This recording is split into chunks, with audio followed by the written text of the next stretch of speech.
Hello! Hello, people! Thank you for being here. I bought a new shirt. I bought a new shirt. As you can see, I bought a new shirt. Well, you should try Monster Hunter Wilds. It's a good game. Ah, thank you, thank you! Thank you for the 5 stream streak. Thank you, Monster Hunter, for subscribing 10 months in a row. I appreciate it. The game won't let me in. Let me in. Let me in.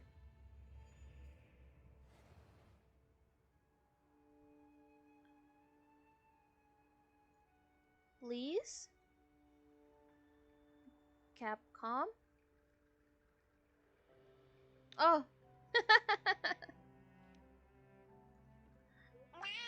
Wow.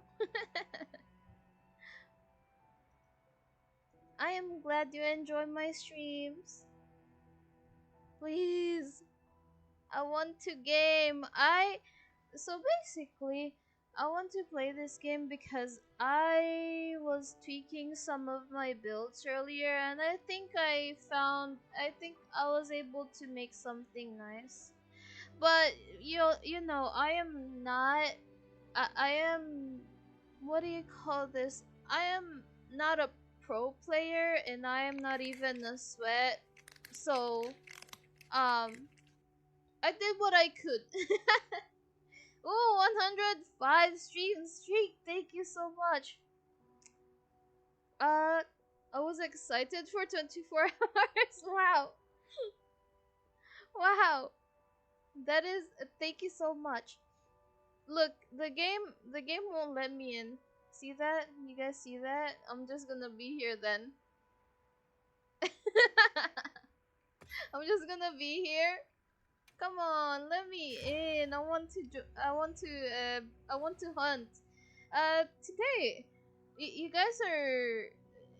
Of course, it is an. Emotional, damn it! My it's gonna be an open lobby because I will just be like farming better tempered emblems.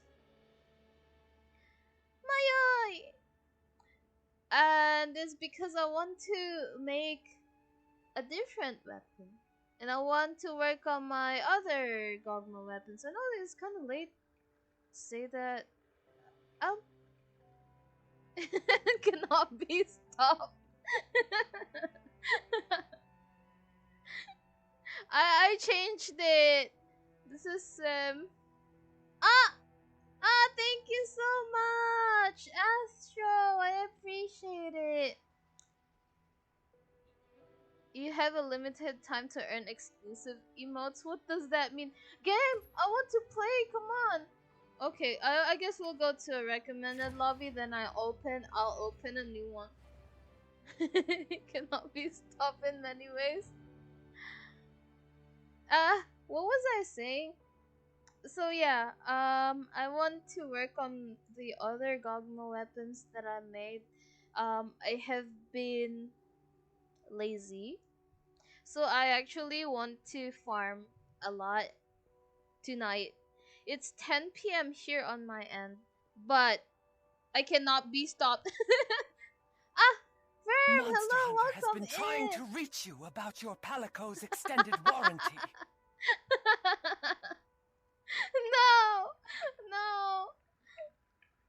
Let's go, please, game. Let me in. I'm I will trying send you to to. Jesus. No, no Jesus here. I am trying. I've been trying to enter. What? It has been 5 minutes and I'm still here. I am doing well, thank you. Oh, you were playing this game this morning, Mama Sleeping Angels and it was, as I was saying, it was like my dream last night. I can't even explain it because I don't understand what's going on. And I was like, just, I am confusion. That's what I am. When I was trying to remember the dream, I can't explain what was happening. Game! Hype train. I'm gonna do this. I'm gonna try this one. it's impossible. I should be able to enter if it's an online single player, right? I should be able to enter the lobby at least, right? I got my haircut today and shower, arm and ready for stream. Ah, thank you. Maybe you got. I never troll. Very serious player. Very serious player. I never troll, guys. You see this face? Very serious. You see that face? Only seriousness. Only. Never shower, stay gaming.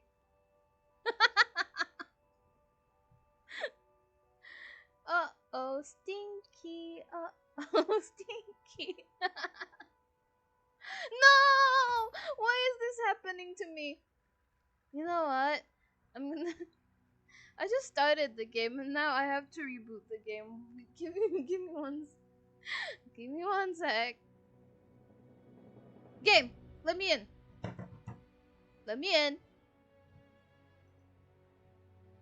Let me in. Let me in. Let me in.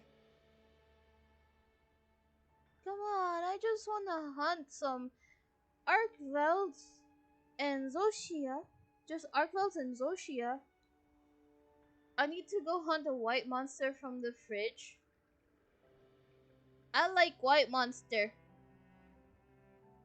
White monster energy drink is my favorite.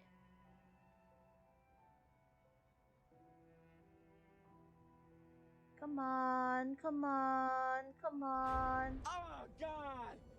Oh, God! Come on, come on. What is going on? Am I not allowed? Am I not allowed to play? I should be allowed to play, right?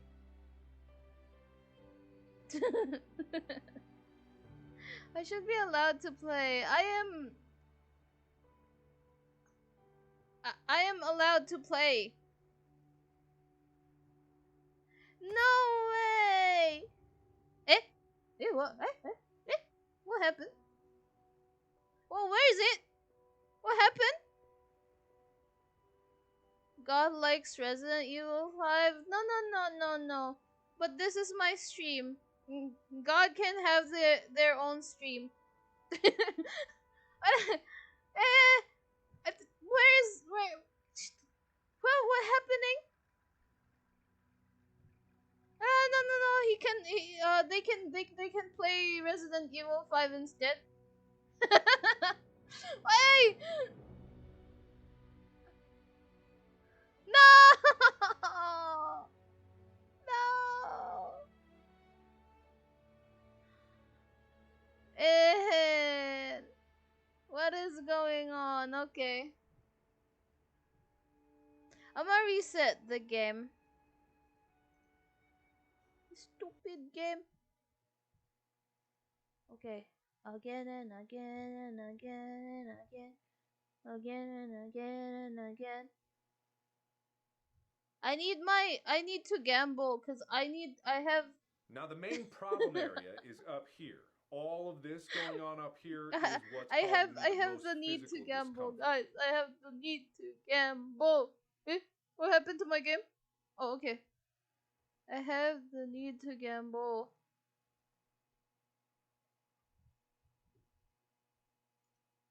Okay. Okay.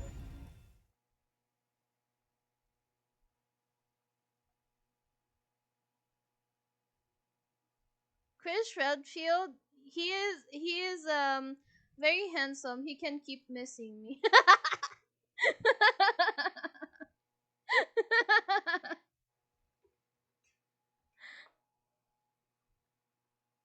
I don't miss him yet.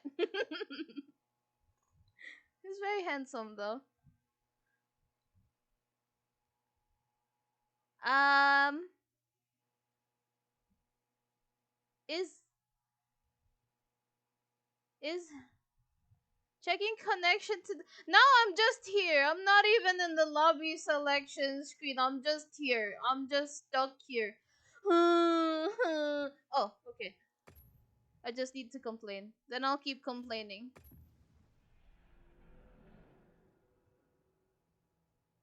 Corny? What do you mean? Okay.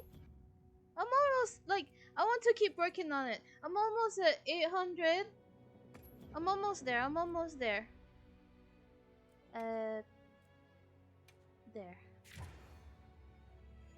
I think you know. Okay, is the game working? I don't know. But the game is definitely working. It's just I couldn't enter. Capcom hates me. Capcom? Hello! Hello, hello. Oh, shout out to Fungi. I almost forgot because I'm so used to him being around. Abiotic Factor. Guys, you should check Fungi out. Very chill streamer. Yes, visit him. Watch his streams. Thank you, thank you, thank you.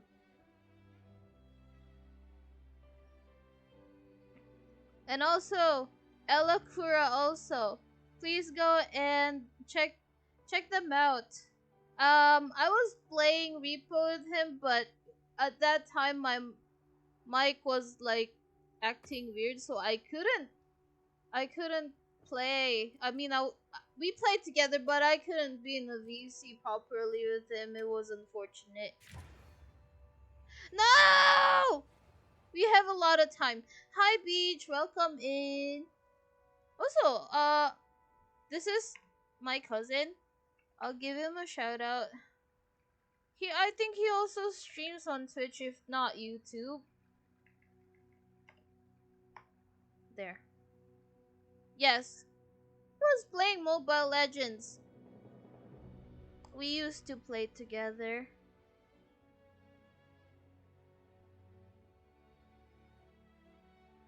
Yeah, I can. I can. I didn't know. I didn't know that you also stream. Oh, there we go. Real Maple King. They were playing Batman Arkham Origins. So how's the game going? How's the game?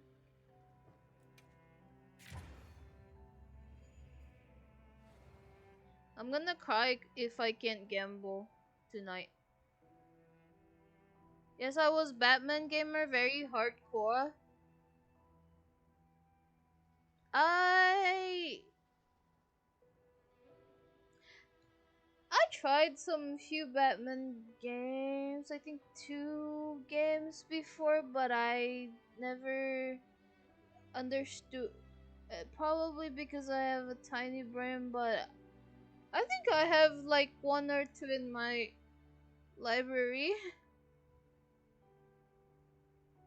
Oh, there you go. Come on. I have the need to hunt. It is the one with best boss fight. And we have the Bat Cave. Now I'm thinking, who's a superhero that I like or something? Or something. Oh, not really a superhero, but like, I guess he got his own stuff going. Yay!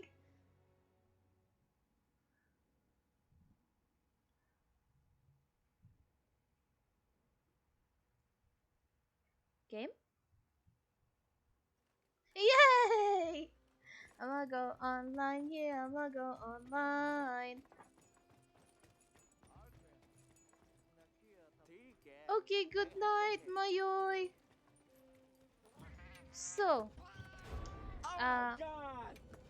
Oh God! I was hunting with random people earlier, and this time I did not forget to put on. I didn't forget to put on shockproof. I removed it on purpose, and it was It was awful. So last time I was playing with random people. It was an Arkveld, no, Zoshia Hunt. Zoshia Hunt, and then I was like, I want to play SNS, and I'm removing my shockproof because like I want to just heal. I removed my shockproof, and then I sent a hello, welcome in, and then I fired an SOS flare. What I got was like one dual blades and two long sword without shockproof. So imagine this. Let's say this is Zoshia's tail, this thing over here. And we were like here attacking. I was like in front of the wound. There's a wound here. I was here attacking, dual blades here, two long sword here, and then they just kept attacking my back, and I was like, ooh, ooh, ooh. I cannot pop the wound. I cannot strike it even if it's in front of me because I have. They were just giving me endless back shots. And never again. I don't want that experience. It's awful. But earlier, um, I I was I tweaked my gun lens build just a tiny bit, and then I played one hunt. It was an Arkveld. It was pretty good. It was really fast, and I was just happy. We had like two great sword users, so the offsets were there. Like we just keep getting offsets, and then there's three gunlands, and the other one is like, what is it? I forgot. I think it was a hunting horn. Yeah, something like that.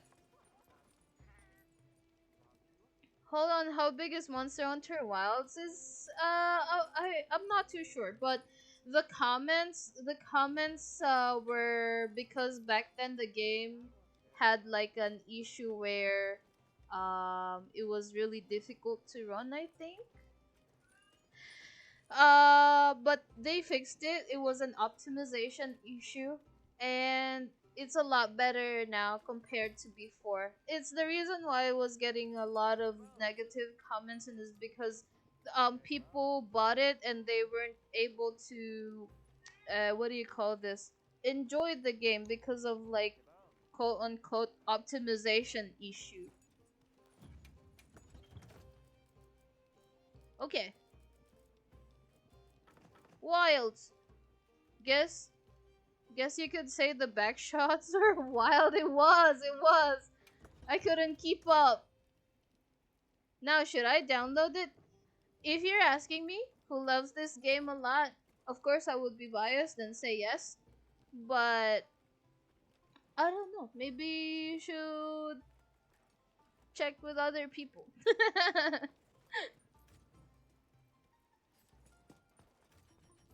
Okay. No, don't download it. No, Len! No, Len! Why? Okay, it's time. Nolan! You get addicted? Oh, you need to delete a lot of stuff. Well, I mean, if yeah, if it is an issue with memory or something or things like that, maybe you should consider. I don't know. I really, because I'm not good at any software stuff, hardware stuff, computer stuff. I just know. I just play games. I just play games. I just play games. Upgrade or Artin. Reinforce Artin. Oh, this one needs the attack boost 3. Yeah. What about this one? Guys, what do you get for okay, I'm deleting multiple game file now. Guys, what do you get for the reinforcement bonus on like a charge blade? I forgot. Is it element? Do you dump element in it? Well, 達者でな。 by the way, I'm gonna open the lobby because I almost forgot. For element, 1 sharp is best. Okay. Online. Private lobby. Yes.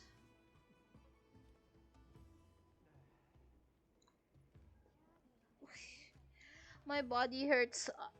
My body is sore.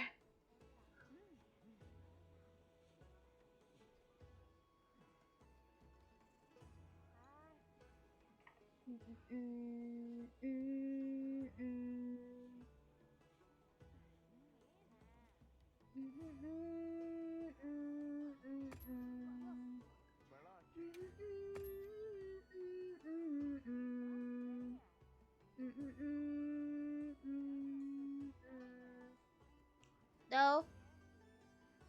Well, I did some stretches, but it's because I work out. That's why it's sore.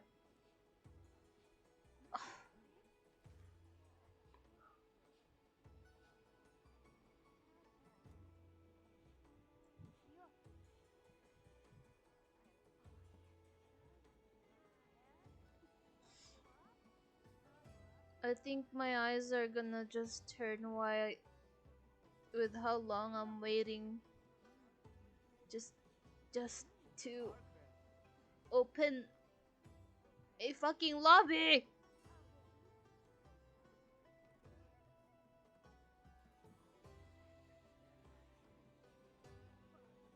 The internet bill is paid. It is paid. It's not yet due.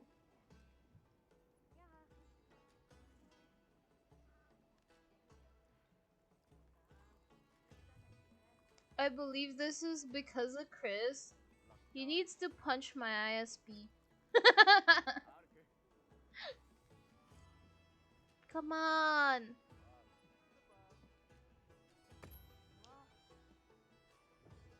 Ay, nako. I will send you to Jesus. Oh. Ay.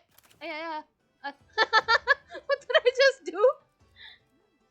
Them options.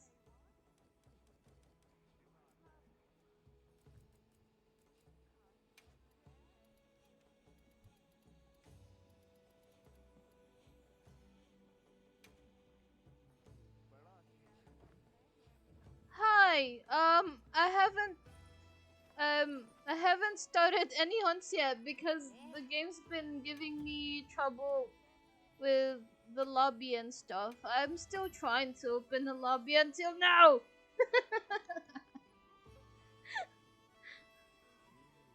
Yeah, like I reset the game and then launched it again, and then I tried to enter a lobby.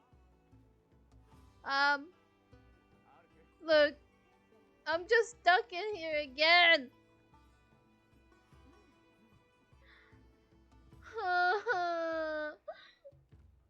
I want to play. It's been almost 30 minutes. Game? What, is this gonna become a yap stream? Yapper. Come on. Let me in. Let me in. Let me in. Hello, Kuranji. Was it the person with the buff arigato?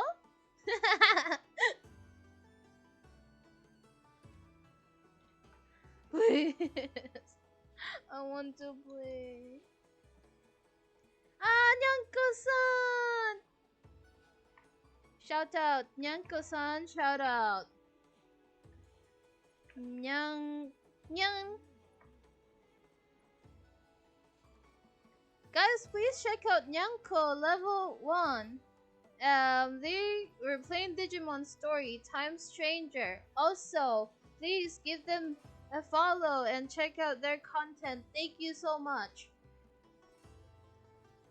I believe Henrietta is getting called from Chris Redfield, so she can't play Monster Hunter. You cannot! You You cannot do this. Please.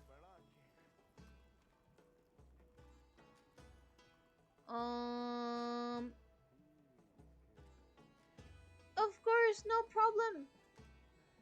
I wonder what's causing this issue. You know, I always have this issue like every day, but it's just today that I'm just stuck. I'm stuck. Yeah, no.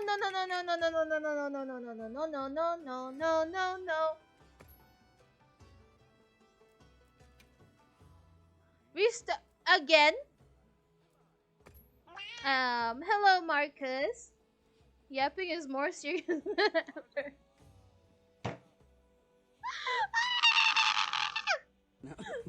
Let me in! Let me in! You're welcome to try, of course. Sasoro! Sasoro!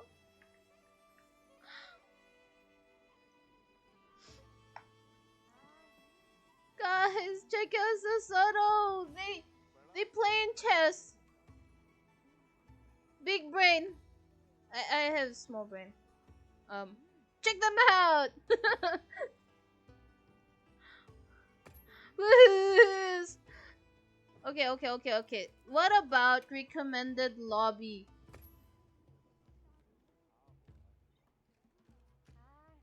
Come on! I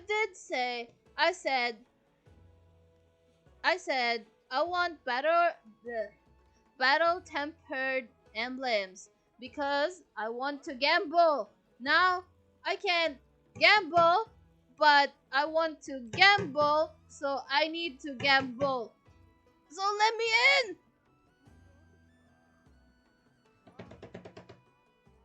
Come on.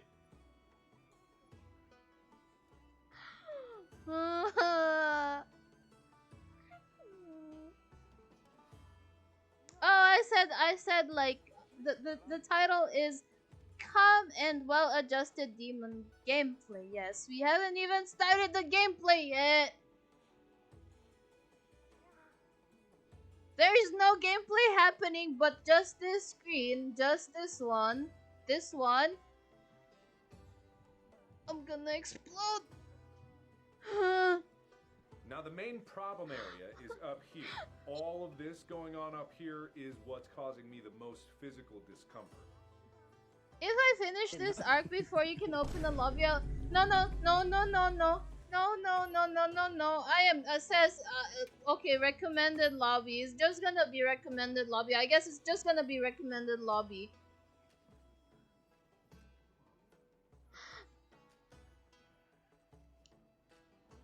Oh, please.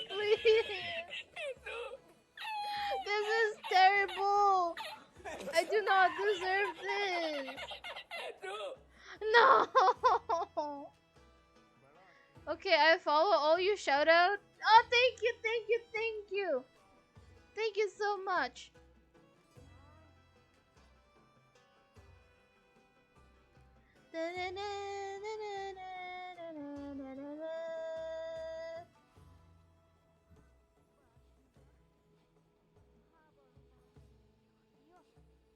I love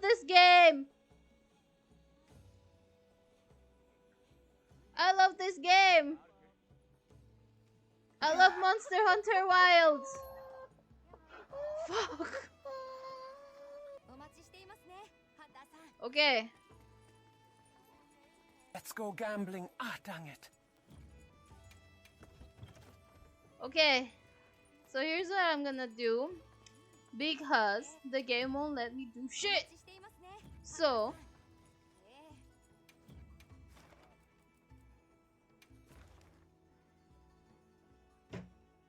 I can't even do the thing that I want because I can't go online and it's just offline. Why is this happening to me? Okay, again.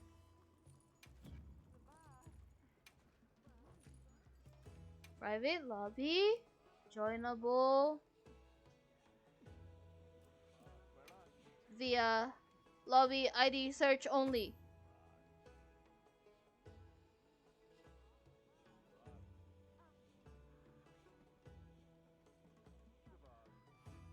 Connecting. I love this game.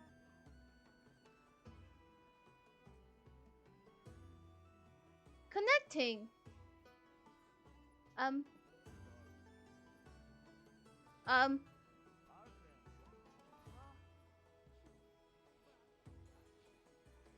If this doesn't work, I'm gonna reboot the game for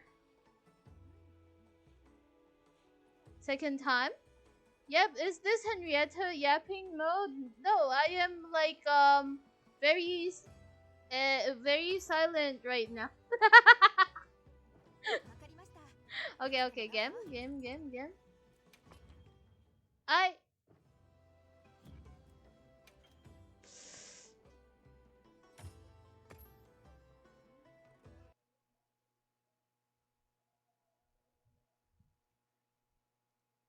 Luckily we don't have this problem on console. Yay! Yeah.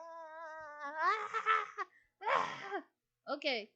I am Wait! I accidentally closed my Steam. Hold on.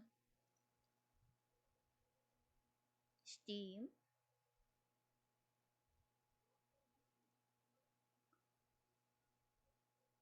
Well, we don't have the problem at all if we close the game.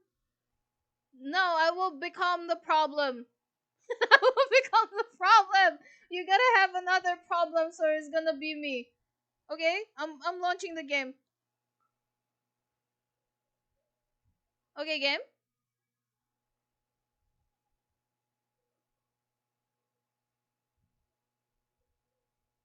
Um. Uh.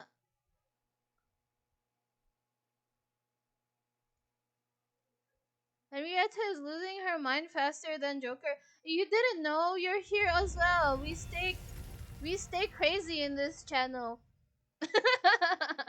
We stay crazy here. Okay.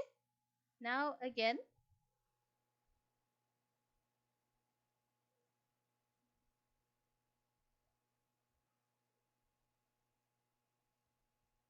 Game? No. Let me. This is you. Ah. I wish I could draw a face.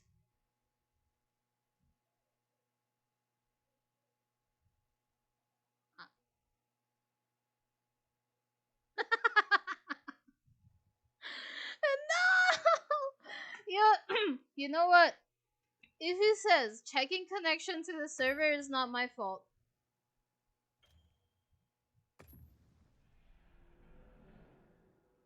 It is not my fault.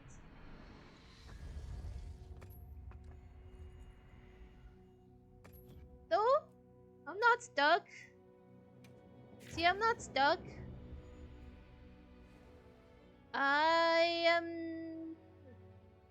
I'm not stuck.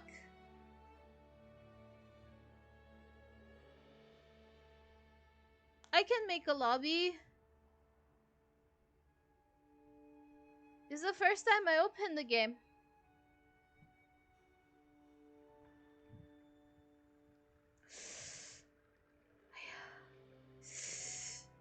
Please work.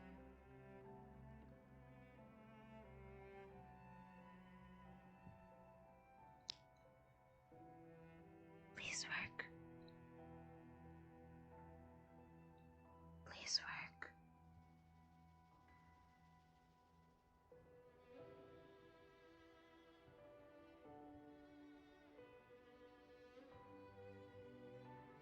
Please connect. Please, please, please, please, please.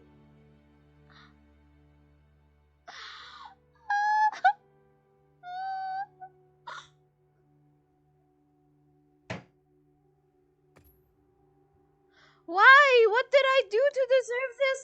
I was being a nice imp today.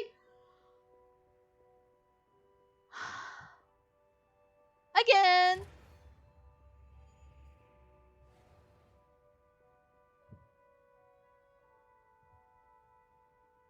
Again and again and again and again. Ah. Are you doing ASMR to connection so you can? I can't do it. I cannot do ASMR, guys. I have like a shitty mic, a shitty headset, and I have a shitty voice. It's something I cannot do. I'm so sorry. Come on.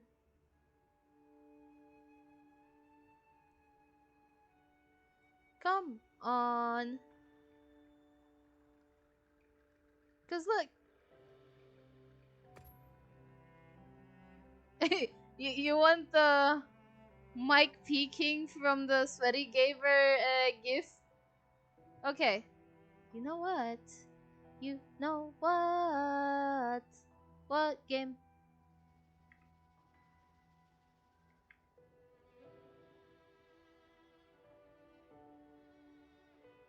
I'm gonna start ignoring this game. I think it's like, you know how those like PlayStation console, like PS1, like if you try to notice it too much, it would not start up properly. Ah! I passed for seeing monster battle, but I stay for the server. Oh my god! Please, like, guys, guys, guys, even the recommended lobby, it won't let me. It won't let me join. I didn't get reported. I didn't get banned. I didn't do shit. I'm nice to you beings, okay? Um, if is this some kind of mind game? If I try to play the game again, with server hunter. Capcom! Capcom, you gotta fix your shit because there's nothing wrong with my internet. You know, if this continues, I'm gonna start watching. I'm gonna. You got soft banned for hacking and killing ATR filled with a hope web. It wasn't even hacking. I wasn't, and I don't know shit about computers. All I know is to game. So I don't even know how to mod a game. Do you think I know how to hack? Ah, okay, so if this continues, I'm gonna look for like true crime, uh, true crime video, and then we can just watch true crime, and then after that, I can play Resident Evil 5, or it depends. I might spin the wheel at this point, and it's because I can't fucking think of what to do first because I set my mind to play Monster Hunter Wilds, and it's because I want to gamble, and now I got disoriented because it's Capcom's fault. Blame Capcom, guys. Come on, blame Capcom. Clearly, you don't know how to hack if you got caught like that. For real.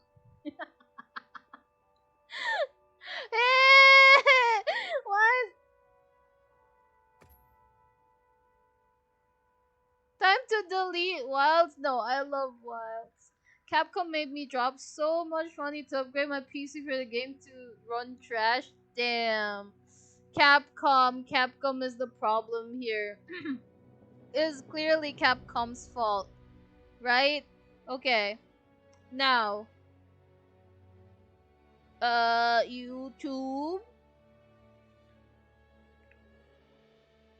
YouTube. You know what this means? Chris is calling you away from Monster Hunter? Nah. Chris is boggy. Chris is boggy. Ay? Are? Oh.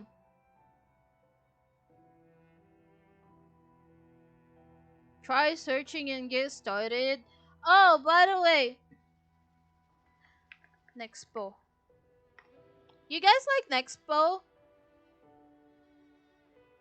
I like Nexpo. Disturbing things from around the internet, volume 15.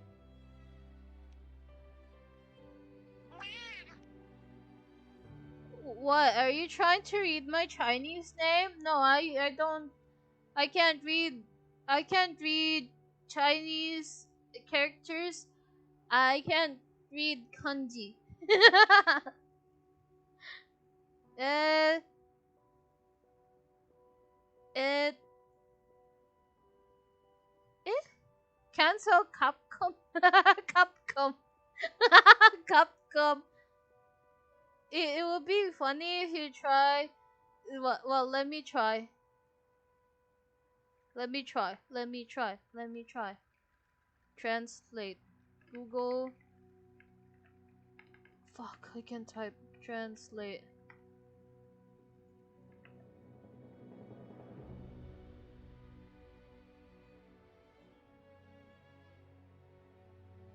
Uh, Zhen Fengye Shizu? I don't know. I don't know. Ah, well, let's see. This one, Dark has lost media. 50%? Wow, 50%?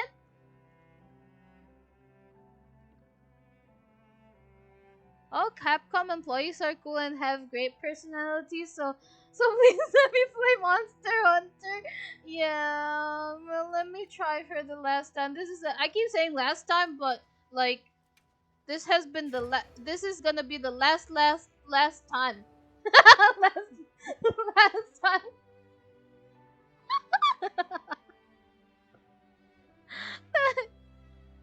Connecting. Yeah, one sec. Darkest. That is loud, loud, loud. Darkest lost media.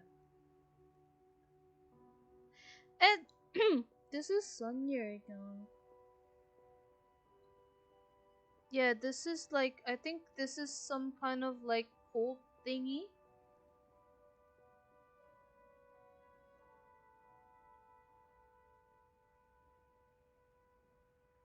No no no no no no no no no no no no no. There is something that I've been wanting to watch. Hold on.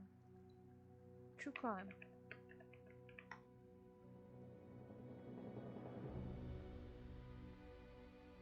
Her final shift.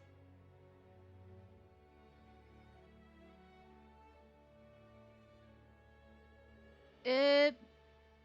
Yeah. So give me one sec, okay? No, there's something I want to watch. I'm gonna share my screen to you guys in a bit. In a bit. In a bit. Rotten Mango.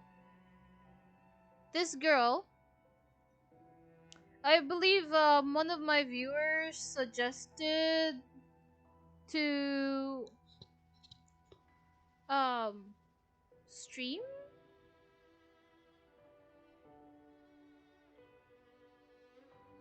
Chris Redfield gotta chill. I'm just a nymph.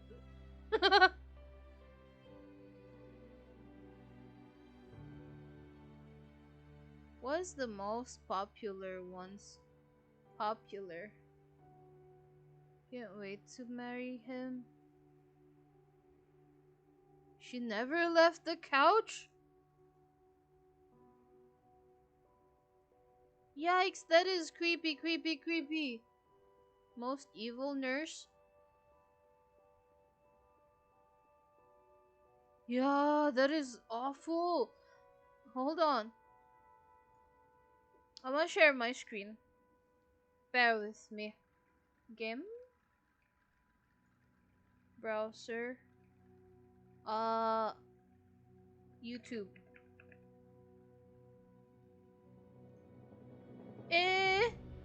YouTube video. YouTube YT share. YT share. What the fuck? No. Hold on. This is wrong.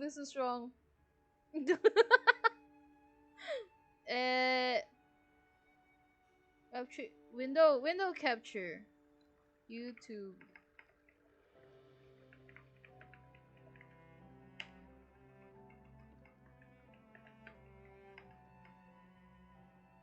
Okay. Select the window to capture. Okay. Capture audio.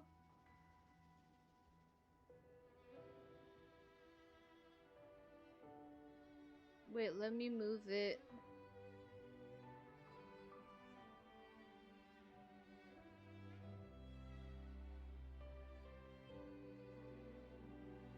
Where is me?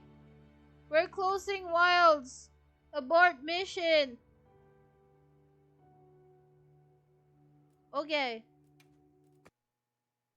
We'll have this. YouTube.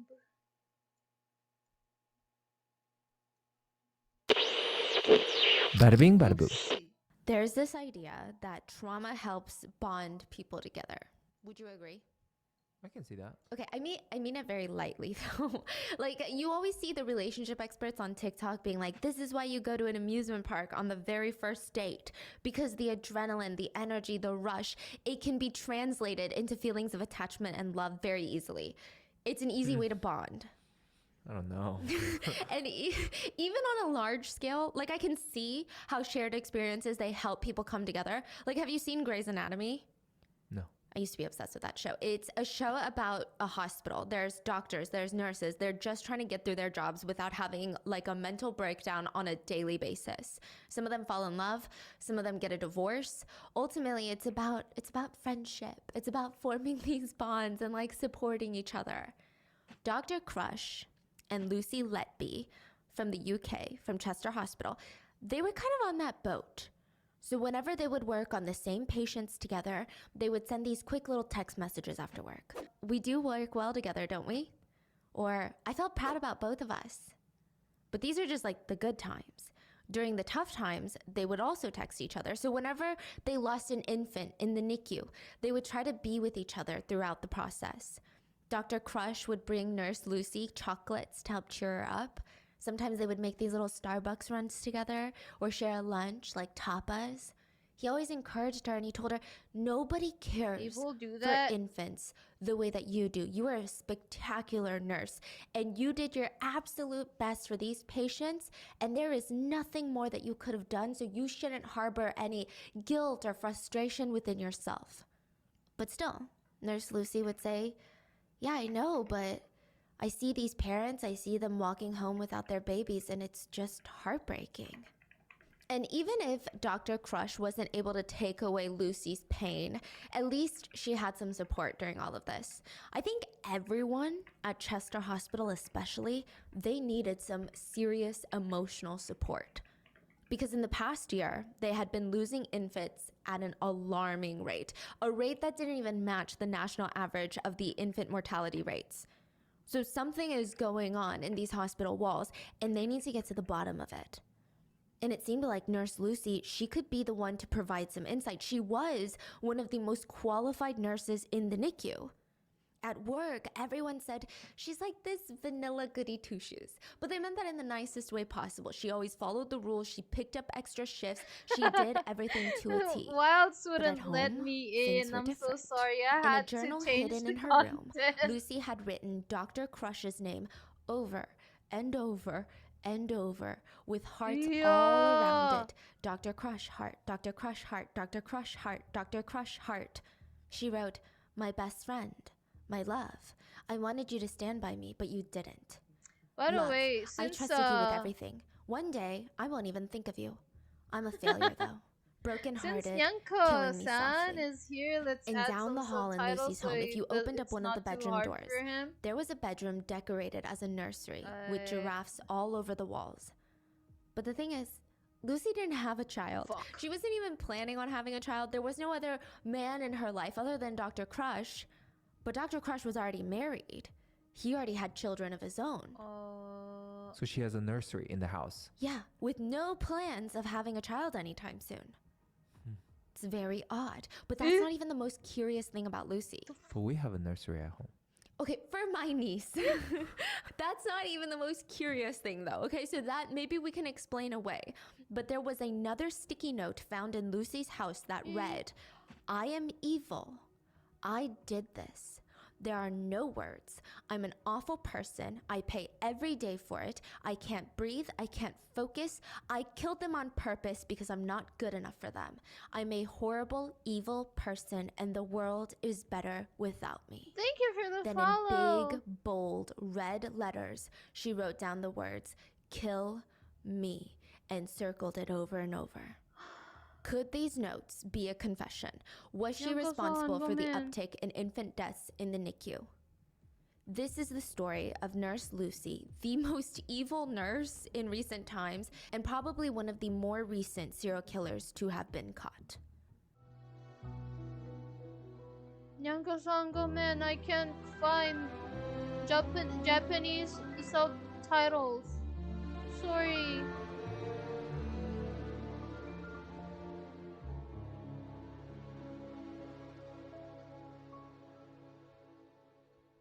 As always, full show notes are available at rottenmangopodcast.com. This case has been highly requested, and I wanted to wait till the trial was over to provide you with kind of a bit of a more complete story. I mean, this case went absolutely viral on most platforms recently because, and this is my personal opinion, I think it's crazy. I mean, there's no light way to put it. I think people were just having a very hard time understanding why someone would do something like this. And I don't think that the trial really answered any of those questions. So people are left with this feeling of like, what happened and how and why, and like nothing feels like closure. Quick side note, the victims' families have requested that they and the names of their children be kept anonymous. So the victims are often referred to in court documents as baby A, B, C, and so on and so forth, all the way to baby Q. There's Baby Q, that's... Baby Q, Whoa. that's a lot. There's a lot of victims in this case. And I'm going to use the name that begins with the letter so it's easier for you to track. And we will be using random pseudonyms for the parents and family to Is the respect their volume privacy. okay? Do you There are want me also guys to other nurses and increase? doctors at this hospital whose names are volume? available online. Well, But as a precaution, I'm just I going to be shortening their will names turn just on in the case they don't want their full subtitles names in the just full in case episode. we But you can have, find their like, names online rather a easily. viewer that So has with that being said, let's get into that it. is hearing impaired or Nurse something. Lucy worked in the neonatal NICU unit at Chester Hospital. And I'm gonna try to put it nicely for Nurse Lucy, but she could be a bit much. She could be a lot to handle for some of the other nurses. To me, at least, from what we could dig up from the internet, she gives off very strong brown noser vibes. She would be the type to do everything that she was asked to do and then try to do your job too. Which, okay, fine, it sounds kind of like a joy to be around, right? But a lot of the times it's just straight up agitating. Oh, there goes perfect Nurse Lucy, the most qualified nurse in the NICU, sticking her head in everybody's business. Like, imagine you're changing a patient's diaper, right? She pops her head in. Did you change the diaper? Don't forget to I'm changing the diaper. Like, what? I'm doing it. You can visually see that I'm doing it right now. That's kind of the vibe she gives off. Just checking in on everybody's patients. It's insulting in the sense that sometimes Nurse Lucy can come off as someone who believes that only she can do a good job and everyone else needs her opinion or her help. She would even be a bit too much for the parents of the I babies can in the NICU. understand that. So sometimes it's something particular. Sometimes it's something she says or does in front of the parents. Most of them didn't even register it at the time as being creepy because, you know, their parents in the NICU, they've got way bigger things on their minds, right? But it would be one of those instances where they go home, they finally get some rest, they're laying in bed and they're staring at the ceiling thinking, huh, that was weird. Like, honey, did you hear that? That was so strange. Why do you think she said that? A lot of the Wasn't times it it was just cute? kind of the energy she And gave I off. see you. What Nurse is Lucy that? liked to hover, all at the wrong times. When parents wanted some alone time to gather their emotions, she's just hovering. When parents are grieving an unspeakable loss, she's just hovering. She's like always lingering somewhere nearby, and you just feel eyes on you in your most vulnerable moments. That's how Alice felt. Alice felt like she was living in a repeat nightmare that would just start all over whenever the morning began. She didn't even know how she was going to start processing the trauma of the past few weeks. But today, she felt strangely calm. In this instance, this was probably the first time in a while that she just felt collected. Maybe it's the water. Maybe it's the smell of the baby soap. Her mind just felt so clear. And she just wanted to cherish this moment. She wanted to soak in every second of it. She focused on the feeling of the warm water, and with one hand, she's like scooping up water and bringing it over her baby's legs in the hospital baby bathtub. And then she would get half a pump of soap on her fingers, and her baby was quiet. So Alice, like any other new mom, she's trying to take the time to memorize her kid's face. She's like trying to memorize the color of her eyes, like her smooth forehead, the round cheekbones that are buried under the layers of squishy baby fat. And all the while she's having this beautiful moment with her child, she can feel this looming presence behind her. Nurse Lucy is hovering over this precious moment. To be fair, Nurse Lucy was the one that suggested Alice bathe her baby. And even though privacy right now would be nice, Alice couldn't hate her for trying to be helpful, right? Lucy said, I can take some pictures to remember this special moment if you want. Alice just wished that she would shut up, just stop talking. But she tried her best to just block out Nurse Lucy and all her questions and just focus on her baby. She needed to use all her focus to memorize how it felt to hold her baby in her arms. Her baby who was too still in the water.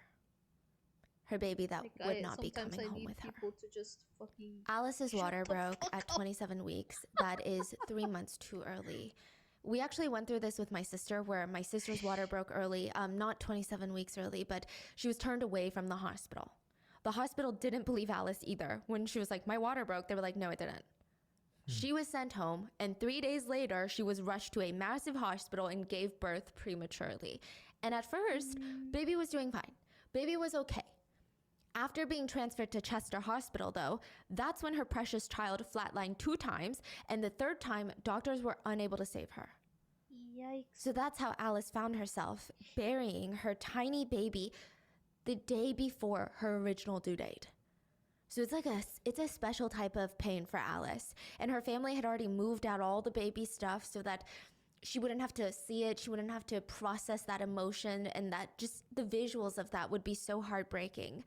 But she couldn't escape the fact that moms, when they give birth, their bodies crave that baby. Because your body is confused. It's very hard to tell your body, like, hey, baby's not here, and that's okay. We're going to get through it. Your body is like, I've worked like 10 months. Where is my child? The day after the funeral, so the original due date of Alice's baby, a letter appears in the family mailbox. It reads, to the family, there are no words to make this time any easier. It was a real privilege to care for Isabel and to get to know you as a family. Welcome in. A family who always put baby first and did everything possible for her. She will always be a part of your lives, and we will never forget her. Thinking of you today and always. Sorry I can't be there to say goodbye. Nurse Lucy.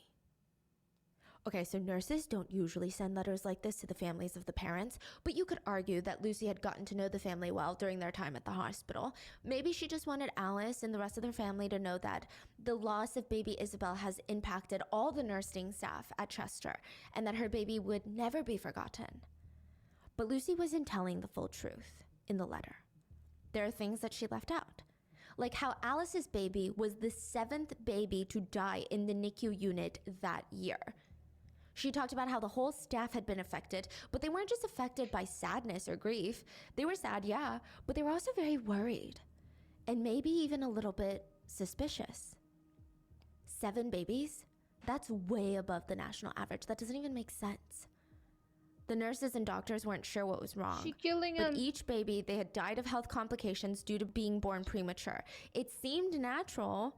But then again, infant mortality rates had never been this high at Chester, so why the sudden spike? So there were these rumors going around. Because, when you don't have an answer, there's rumors. And the first rumor was, okay, this was like a smaller rumor, but It was a rumor that Chester was haunted or cursed, or maybe it was the air or the water supply. Something was bad in the water, tainted, contaminated. Maybe some new medical equipment was interacting with the NICU infants in an odd way. It just didn't make sense. There were even some whispers that the hospital water pipes had been contaminated with feces, and the nurses would wash their hands in there and then touch the babies, and it could easily spread germs and diseases and viruses. So at first it was the hospital is haunted, then someone cursed the hospital, then it was the feng shui of the hospital was off, then the water pipes, and then it was one of the nurses in the hospital that was a serial killer. That was a rumor. And Dr. J was not having it. He was not a big fan of superstitions nor rumors. He prided himself in obviously being a man of science, right? He's like, haunted? People have died everywhere. Unfortunately, just about every single inch of this earth would be haunted then. Cursed? Nobody can curse a building where people try to save lives. It just wouldn't work because the hospital halls, they hear more prayers than the churches. That's the saying, right? The water pipes? Okay, that's something we should definitely look into. But the rumor that Nurse Lucy was somehow involved in the deaths of a ton of babies in the NICU, that to Dr. J feels like a pending lawsuit ready to implode. You're saying that there are suspicions of her already in the hospital by the coworkers. By the other nurses and some of the doctors. That she's like a full-blown serial killer. And Dr. J is like, that literally doesn't make sense. He's like, the hospital doctors, the managers, you can't just go around whispering to each other about how she might be involved and try to ruin her career and reputation without any concrete evidence. That is a ticking defamation lawsuit. That is an employer lawsuit waiting to happen. That's what he thought. Until one day, he's walking by the NICU hallway on the way back to his office when he heard the alarms just blaring. A baby is coding. But after 1 or 2 seconds, the alarm stops going off. He still makes that immediate detour into the NICU, and he sees the baby in the clear plastic box wriggling around, and he sees Lucy Letby. And it's just an eerie sight. He said, like, standing like a tombstone over the baby's box. And I'm sure there was something in that split moment. Maybe she was just staring at the baby in a certain way. Something that he just felt immediately uncomfortable. Probably unnatural. Yeah. Not a normal response in that moment. It was just weird. It was weird. And, you know, the rumors were that every baby that had died or had been in critical condition had collapsed. Nurse Lucy Letby was there. And here she was again. But he didn't have time to think about that. The blood oxygen readout was super low. The baby's heart rate was elevated. He ran over. He sees the baby laying there, and his blood is running cold. The baby is supposed to have a breathing tube on. Baby Kayla was 12 weeks premature, and her lungs hadn't finished developing. But the breathing tube wasn't on the baby, in the baby. It had been pulled out and laying next to baby Kayla. And now baby Kayla's chest is not moving. So Dr. J grabs the tube, hooks baby Kayla back up to the oxygen. Her chest is finally moving. She's still showing these minor signs of distress and discomfort, but her blood oxygen levels are evening out. It's a close call. Nurse Lucy stood there most of the time without doing anything important. Yikes. This is what he said. She looked busy. She was going through papers and adjusting machines, but she wasn't actually doing anything. Like, imagine a baby is dying and I'm kind of like organizing the machine, kind of like straightening it out. Dr. J felt like she was doing random things that made her look busy without actually getting anything done. Like, that's one thing though, if you work a 9-to-5 office cubicle job doing that. It's another thing when you're doing that when there's a dying baby right next to you and you're a nurse. So when he leaves the NICU, Dr. J feels so shaken up. He didn't even go back to his own office like he had originally planned. He goes straight to the head office of the neonatal unit to talk to Dr. B. And he realized 3 things. 1, Nurse Lucy was the only one in that room with the babies. 2, when Dr. J walked in, she wasn't doing anything already to help the baby, but the alarms had already sounded. Why wasn't she in action? 3, Dr. J clearly heard the alarm turn on and then turn off again. But when he got to the room, the readout was still low, so the alarm should have still been sounding. Did the alarm fail and it just stopped? Or was the machine broken? Or did someone manually turn it off? And you're telling me there's no cameras in these rooms? So the NICU in the UK didn't have cameras until 2020, mandatory. This is 2015. I wish my body was like this. Wow, Yeah. come on. So he wanted to believe that the baby pulled out her breathing tube on her own and the whole alarm thing was just a coincidence, but he couldn't explain away the fact that Lucy wasn't doing anything to help the baby. But at this point, there's still not much evidence that Dr. J or any of the nurses or any of the doctors had. Like, there's nothing that they could do right now. Latina. They were playing a very dangerous rumor game. I cannot. If it turned out to be false, they could ruin an innocent woman's life and career and face a massive defamation lawsuit that would probably put this hospital out of business. If it turned out to be true, then they would need a lot more evidence to get her behind bars, and that would be difficult. Because unfortunately, death is a numbers game, and humans have like the losing end of it. So no matter how much each nurse and doctor on that floor begs and prays not to lose a patient, that's just not how it works. All they can do is their best and hope that they're fighting off death for their patients with everything that they have. But sometimes there's just nothing more that you can do. You've exhausted all the resources. So for that very reason, the first death in a string of very suspicious deaths was actually not alarming at all. That's not to say it wasn't devastating or heartbreaking, don't get me wrong, but it wasn't like setting off these red alarms in everyone's minds. June 2015 is when it all started. There were these two twins in the NICU, baby Andy and baby Bella. Yeah. They were born inside of the Chester Hospital, and they were actually born 9 weeks premature.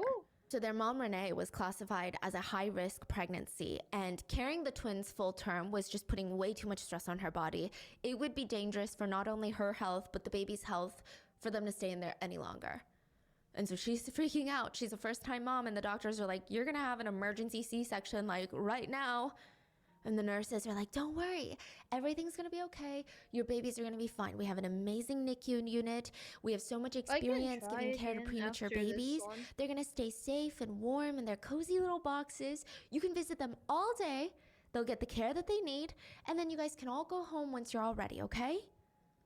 They honestly were just trying to get her heart rate down before the C-section. And she knew it, but it helped. Yeah. The birth went perfectly fine. I mean, both of the twins, they did have some complications, and both of them were sent to the NICU to receive care. But, I mean, the nurses showed Renee her babies. The parents were allowed to hold them, and the nurses pinky swore, we're going to take good care of them. You need to go back to your room and rest. And that's what they did, until a nurse burst through their door and said, sorry to interrupt, but you're urgently needed in the NICU. They had no idea what was going on. So they leave their little forks of food because they were eating dinner, and they rushed to the NICU. And they kept asking the nurses, what do you mean? Like, what's wrong? What happened? And the nurse doesn't respond. She's just speed walking to the NICU. These are all very, very bad signs. Renee could feel this pit in her stomach that something was wrong with her babies. When they arrive, there's a team of doctors huddled around baby Andy.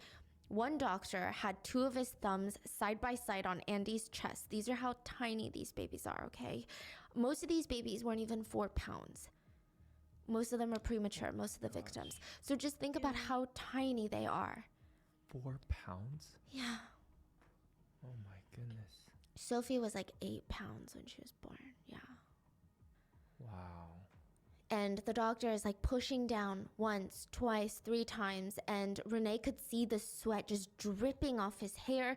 There was another doctor in the corner of the room that was drenched in sweat, catching his breath. It looked like he had been doing CPR.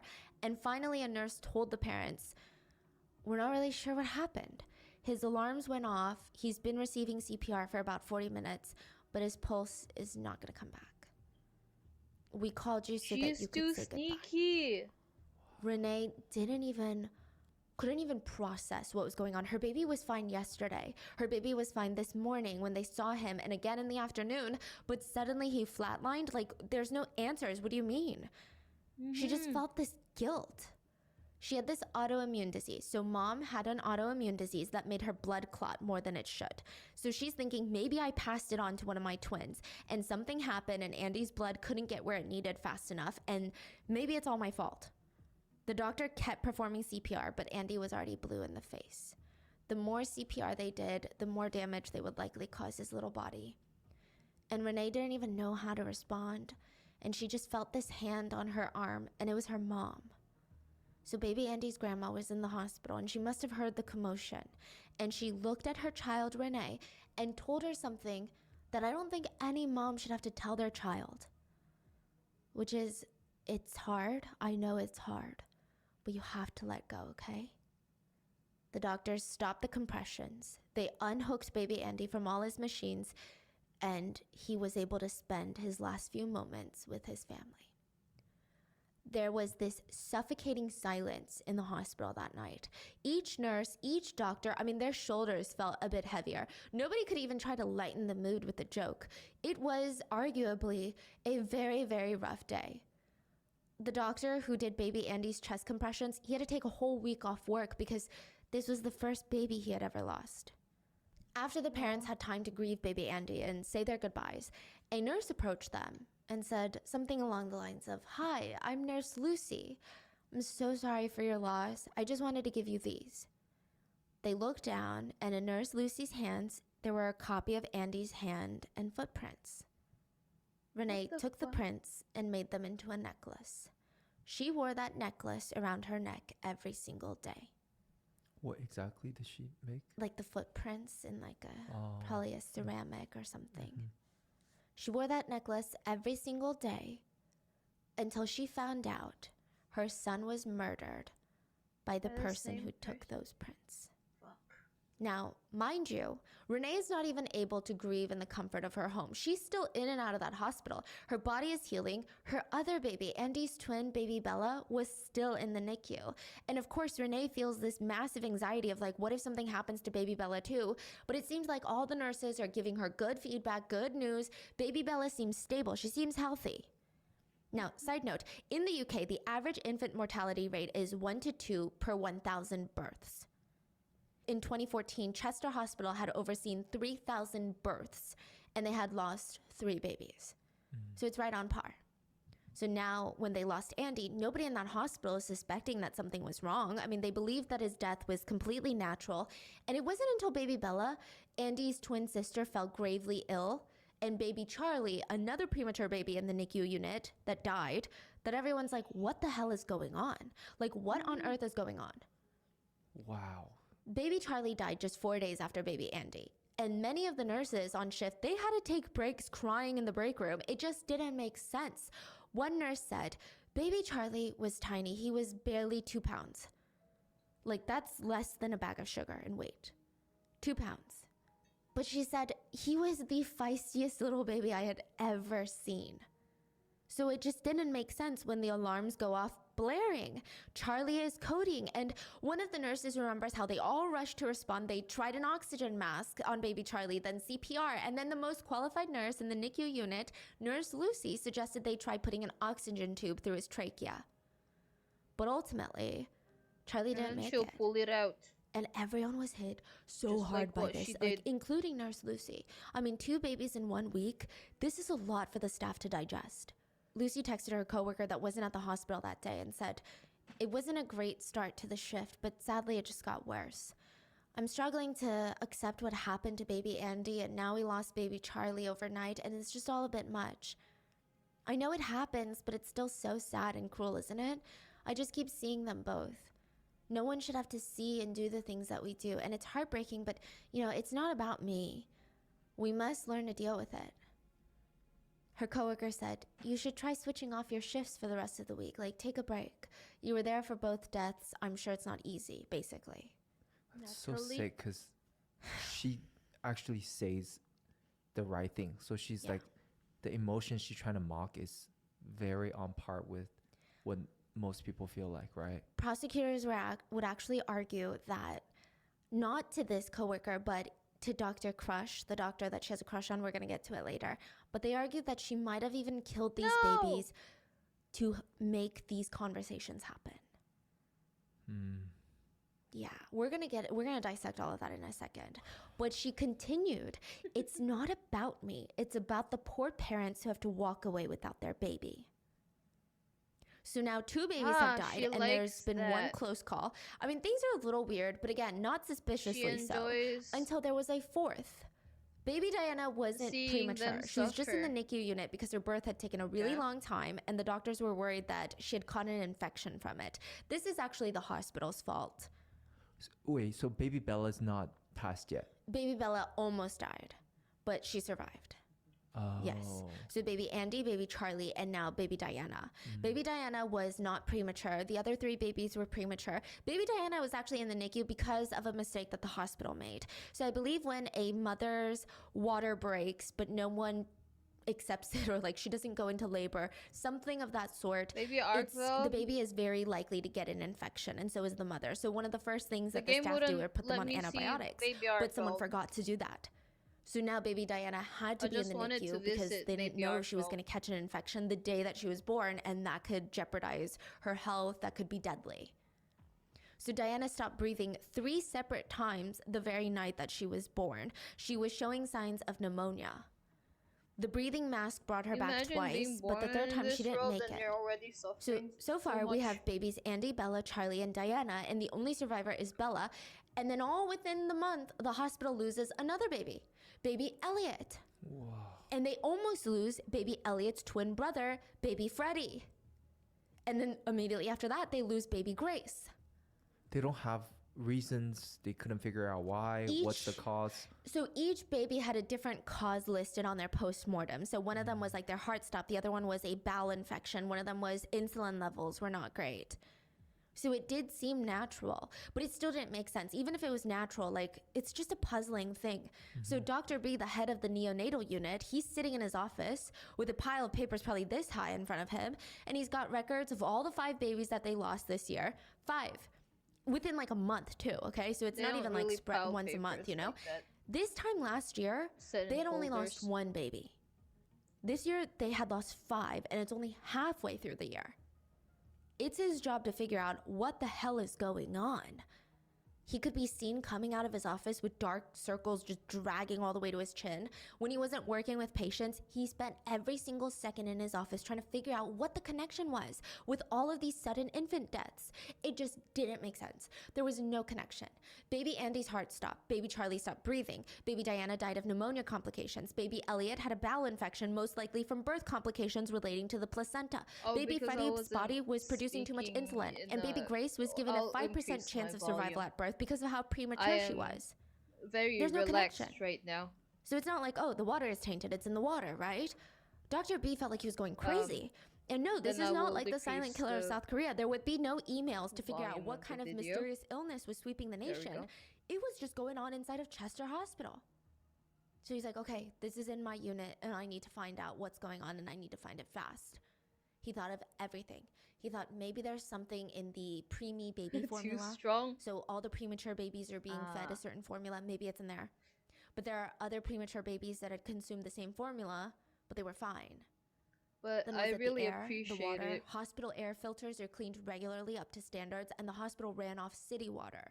I am Initially, happy Dr. when B never suspected a healthcare worker, let alone anyone from his team the to be chat tells responsible. me I mean, the very people that he if works alongside to I am save too lives. quiet Yeah, or no, if he's got faith in his things are team. too loud. They were as devastated and as confused as he was, and he could see it on their faces every day. Each day they came into work, they looked more exhausted. They looked more emotionally drained. They looked so upset. So he pulled up the shift chart to see which nurses or doctors he could talk to when the deaths occurred, just to get a better sense of what was going on. But that's when he noticed something that was just very chilling. For every single shift where a baby died, collapsed, or came close to dying, Lucy there. was on staff.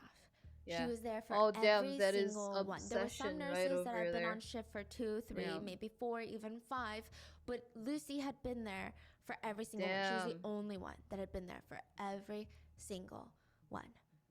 And Dr. B started laughing. He's like, okay, I'm losing my mind. Okay, I need to go outside and touch grass because just because Lucy is on shift doesn't mean she's in charge of those babies. He pulled up her charts. In fact, she was only in charge of 1 or 2 of the victims that died. Okay, you know, that makes sense, right? Each nurse has to take care of 3 or 4 babies at a time per shift. Lucy had other babies in other rooms, not just in the NICU, and all the babies who died or who had close calls, they were all in the NICU. So maybe it's not Lucy, maybe it's still just the NICU. Something's going on there. He didn't want to say it though. But maybe there was a feeling that Lucy's not a serial killer, but maybe she's the curse. Because this happened soon after she was hired. Maybe she just had bad omens. You know, you It's gotta messed up when you trust your think about gut it, when to it say that comes someone just to carries bad luck with them, or these comes type into of a new place and incidents. bad luck strikes because of them. It's mean. And since he knew Lucy's background, it felt even more mean-spirited. Lucy had worked her whole life to be a nurse. She had this dream since she was a freaking baby, okay? Nurses had saved her life when she herself was in the NICU. She wanted to be a nurse ever since she heard that story from her parents as a kid. She studied like crazy. She got more qualifications than Should any touch other grass, nurse in the NICU. guys. She It was helps the most lower qualified, cortisol even though she levels. was one of the youngest nurses working. We have She a would constantly garden. spend her off days getting more qualifications. I can touch She grass was only anytime. 28. Her former boss and colleagues, they only had amazing things to say about her. They all said, she's incredibly hardworking. Vanilla goody two-shoes. That's how they describe her. But still, the deaths had absolutely nothing in common but Nurse Lucy. And Dr. B couldn't help but be suspicious now. He brought it up to his boss. That's and right, by the be time that his boss saw the suspicious. email and replied to it, 2 more babies had already died. The email response was not what Dr. B was expecting. Basically, they said, you know, it's unfortunate, but it's all just a coincidence. There's no proof of anything. First of all, Lucy has a great track record, and all the babies had died of natural causes related to their birth and nothing else. They were all premature, and most had difficult or high-risk pregnancies from the get-go.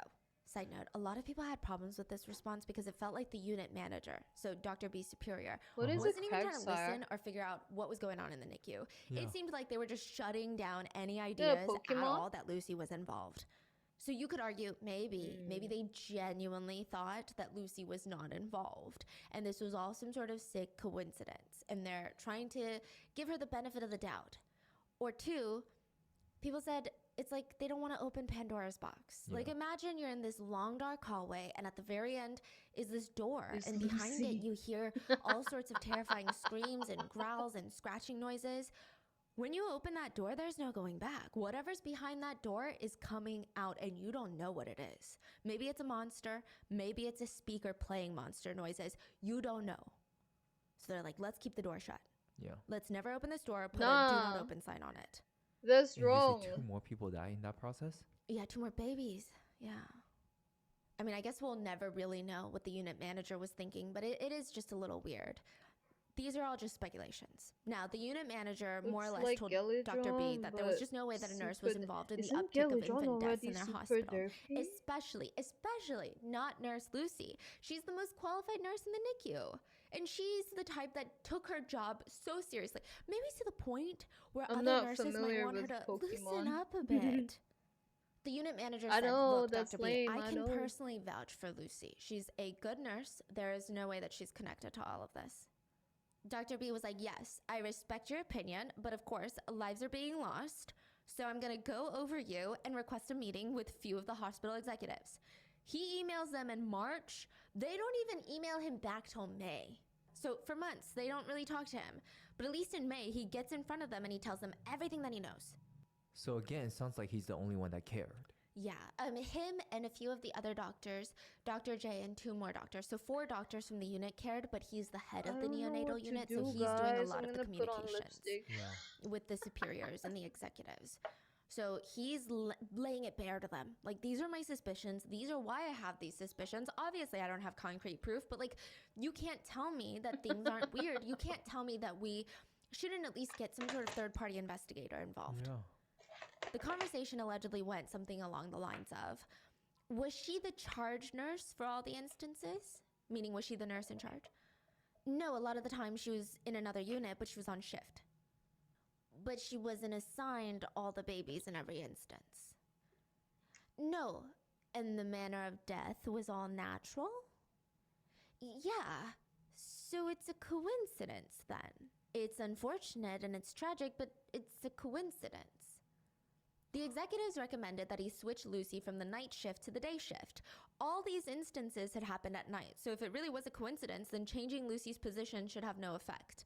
So in late May, Lucy was switched to the day shift, and it just seemed like Dr. B wasn't the only one that suspected Nurse Lucy of something. They didn't know what yet, but they suspected her of something. Like the other hospital staff, they started analyzing everything Lucy did, and they had been putting together these little pieces. Some of the nurses actually started whispering to each other, saying that Lucy was just a little bit too interested in NICU babies. She kept popping into the NICU unit when she was assigned to other units. For example, Nurse Ellis was assigned to 3 to 4 babies one night in the NICU. She was on shift with Lucy, but Lucy was assigned 3 to 4 babies in another unit, so not the NICU. Lucy's babies were healthy babies, and they were in another place down the hall. She had no reason to be in the NICU that night, but while Nurse Ellis is giving care to her babies, every time she would turn around, there was Nurse Lucy, cooing at the babies, checking their vitals. And at first, Ellis is trying to keep it polite, like, oh, sorry, is that baby yours? I thought I was assigned to that baby. I could be wrong, but let me go check my charts real quick. And then Lucy would be like, oh, no, you're right. I was just stopping by because she's so cute. I'll get going now. But 5 minutes later, it would happen again. And Nurse Ellis would be at the computer updating the baby's chart. And when she turned around, there was Lucy. Oh, Obsession. Hi again. Something wrong? Anything I can help you with? No, everything's okay. When it happened a third time, Nurse Ellis was very frank with her. She said, Lucy, this is my baby under my care. Please go back to your section.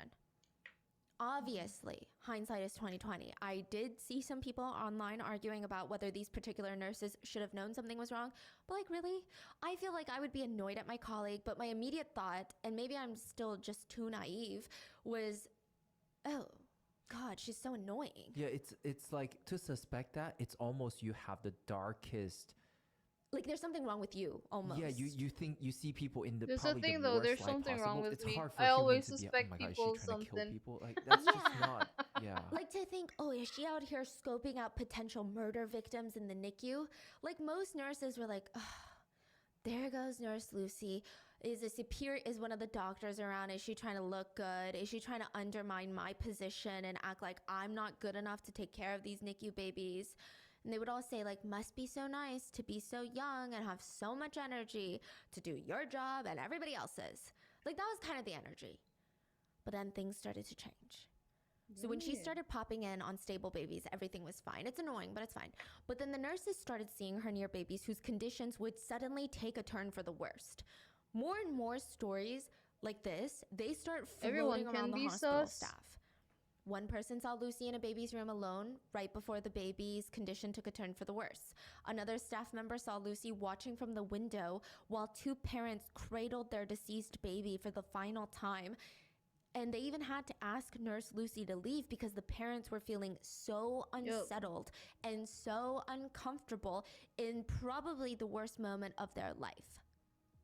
She was just hovering around them, watching them, like some sort of grief vampire. You can trust she's people, like soaking it in. She's not but like expect smiling. them Okay, so to, again, it's not one of those instances where she's got like this creepy Joker everyone clown is smile and everyone's like, "Oh my gosh, she's a killer. We're gonna do backstabbing. something." It's just like It's just a matter she just of seems like too invested. Like how much please, discipline have some, or read how the room, much social cues. pride or how Nunchi, much we call it in Korean. stable In another how instance, a stable nurse was is taken their aback when a baby was in distress, I guess and Lucy told them off mind when they when attempted it comes to to assist. those kind of things. And the nurse said, I was shocked because I'm a nurse, you know, and I just know that you can't have enough help in these situations. I just never expected a nurse to tell me to like back off, basically. Then Lucy would pop in to check on babies that weren't her responsibility, and it was like, just generally a lot of crazy coincidences. No one is basically when Lucy perfect. was on the night shift, these crazy coincidences happened during the night shift. When she was switched to the day shift, all of a sudden they started happening during the day. So everybody knew about the rumors, even Nurse Lucy. She was really upset about them, okay? And she wasn't afraid to voice her disgust. She said she had been nothing but a great nurse since 2012, and it's been like 3 years, and these random rumors are popping up out of nowhere. Just depends on, she like, told the other nurses, yeah, maybe I would understand if there was some sort of probable cause, big or small, but the whole thing is based on coincidence, a coincidence that is the hospital's fault to begin with. And you're like, what do you mean the hospital's fault? Lucy would argue, they say I'm on shift for every single death. That's true. Lucy knows that's true. Everyone knows that's true. But Lucy argued, because I'm literally always on shift.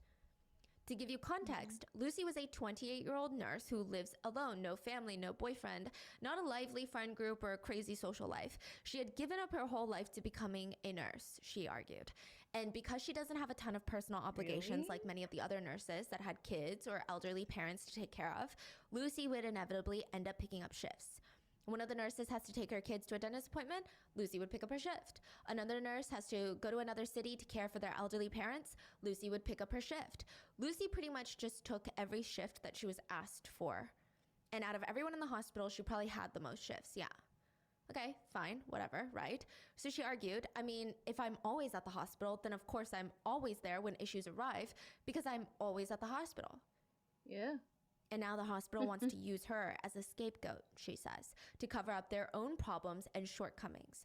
For one, Lucy argued the hospital is so understaffed and underfunded. This statistic actually does, it does clear. It checks, right? And this stat really only applies to the infants in the NICU, not just babies or infants in general in hospitals. But when babies are in intensive care units, the staffing rate is much, much higher. So typically in the US and places like the UK, it's 1 nurse per baby in NICU. Yeah, at most. At most, it's 1 nurse per 2 NICU babies. Lucy argued at their hospital, Chester Hospital, they had each nurse take about 3 to 4 babies. So if a nurse is only able to give a baby a fourth of the time that they need, then there's a higher chance that a small problem will go unnoticed until it turns into a big problem that is too big to fix. To sum it up, she's saying the hospital was experiencing this abnormally high infant mortality rate because of their own lack of funding, their own lack of staff, and since Lucy was the only common thread between all of them, they're blaming it on her. They're using her as a scapegoat to cover up the real institutional problems at fault here, and she's not going to take the fall for it. She was super frustrated because prior to all of this, she had a stellar reputation in her field. She worked nonstop. She took extra courses to get extra qualifications and certifications. She just wanted to gain more knowledge. She took this seriously. And in the beginning, Lucy actually had quite a lot of people defending her. Her old friends from college that weren't working at Chester Hospital, so I'm not sure how much weight their opinions hold here, but her friends from college and all of her close colleagues, they all said, Lucy Letby is a vanilla goody two-shoes, okay? She is so adverse to even breaking a tiny, tiny little rule. We know she couldn't have done anything that she's accused of, so without a doubt we stand by her. I've grown up with Lucy.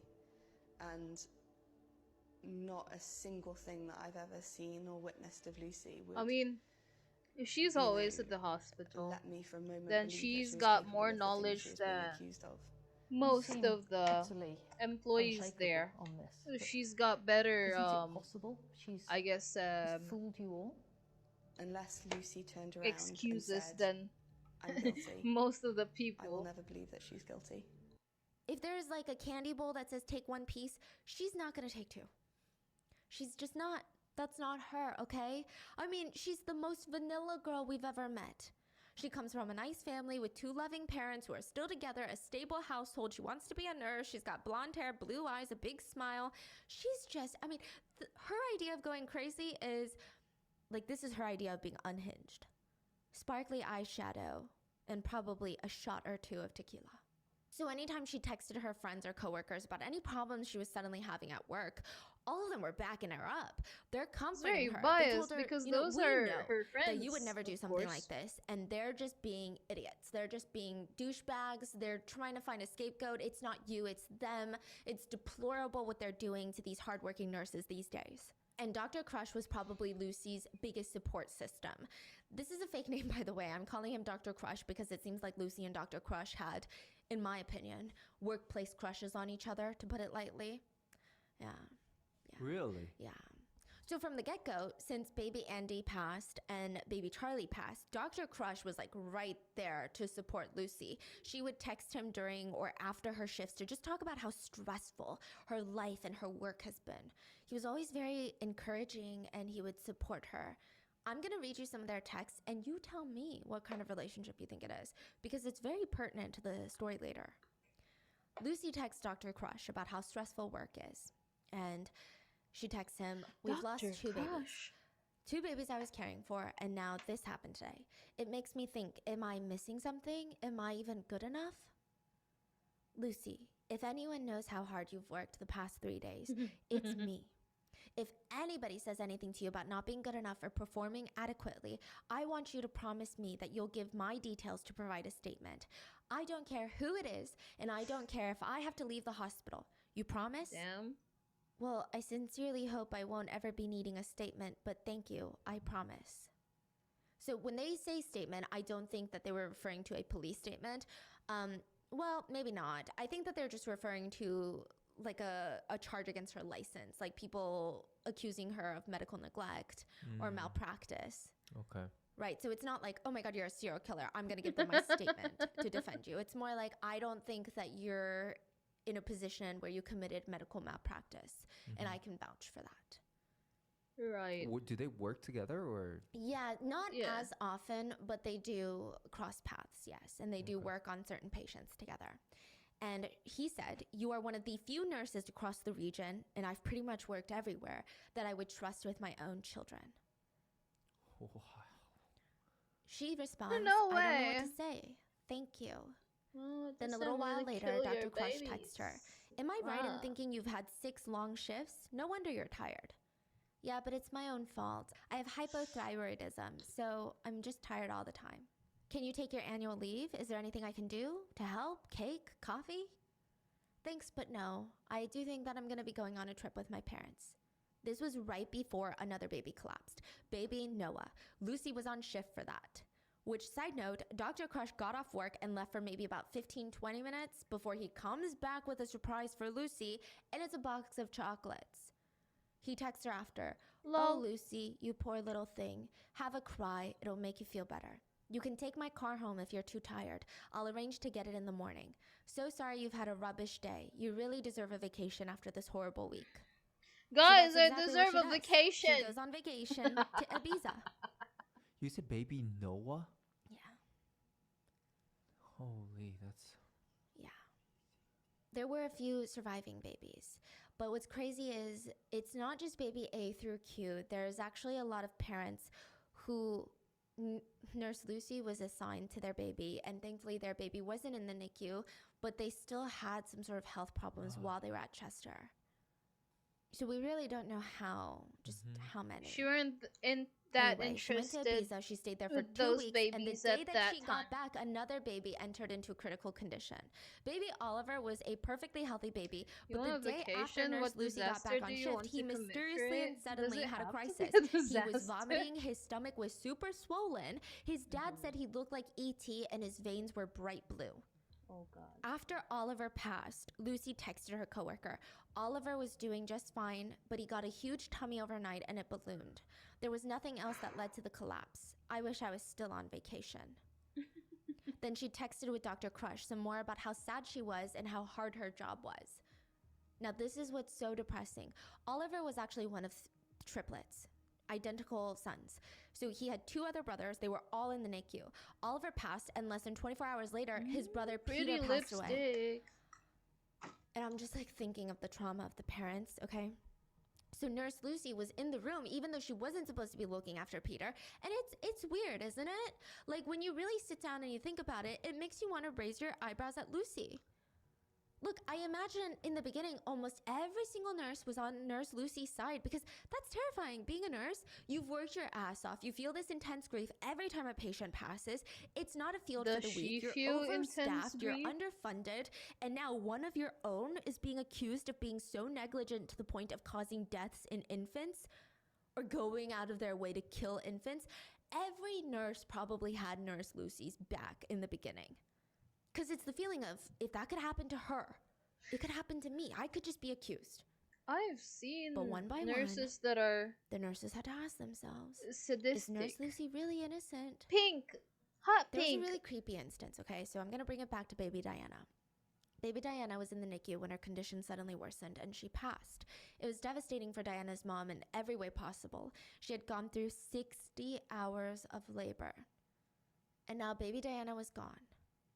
They were spending their Wait, what last does it moment with say? Diana to say their goodbyes, and this is the part that's so unsettling. Fuchsia. Nurse Lucy wasn't even in charge of baby Diana, but she was hovering around the parents as they said goodbye, asking them constantly, do you need any water? Do you need anything? Do you need this? They just wanted some time alone. And she's just hovering. It was to the point where Diana's parents took the nurse that was actually in charge of Diana and said, can you please tell that nurse over there to, like, leave us alone? That nurse talked to Lucy about it, but it was just one of those things where she couldn't stop thinking about everything else that had happened, and it just felt unsettling. So she told a few of the other nurses about what happened, and one of the coworkers was like, oh my God, the same thing happened to baby Charlie. When baby Charlie was in critical condition, doctors knew that there was nothing more that they could do. Parents requested life-saving attempts to be stopped so that they could spend a little bit of time with Charlie, have him baptized by the hospital priest, something you can think and about spend or time with ignore. him, right? I can Well, do that. Lucy went in with a ventilated box. Basically a box, like a coffin, if you will. Didn't look like a coffin, but it's essentially a coffin. And asked if they wanted to put baby Charlie in there. Let's see, hold on. Let me Well, they're see if spending I time. can- Like, everyone else was under the impression, when they're ready, they'll let us know they're ready. But she barges in there and is like, do you want to put the baby in here? The parents were horrified. Like, this is so traumatic. Imagine you are dealing with so much trauma, so much emotion. You're spending your last moments alone. Your baby is technically still alive. Your baby will die, but right at this moment, they're still alive, and a nurse comes in with basically a box and is like, you want to put your baby in here? It just felt really unsettling. Like, it didn't feel helpful. It felt weird.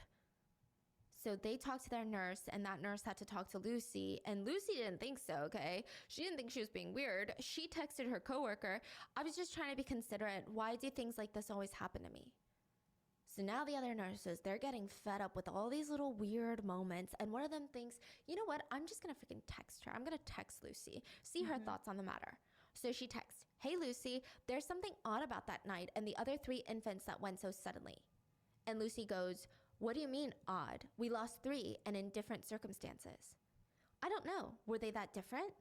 Ignore me. I'm just speculating.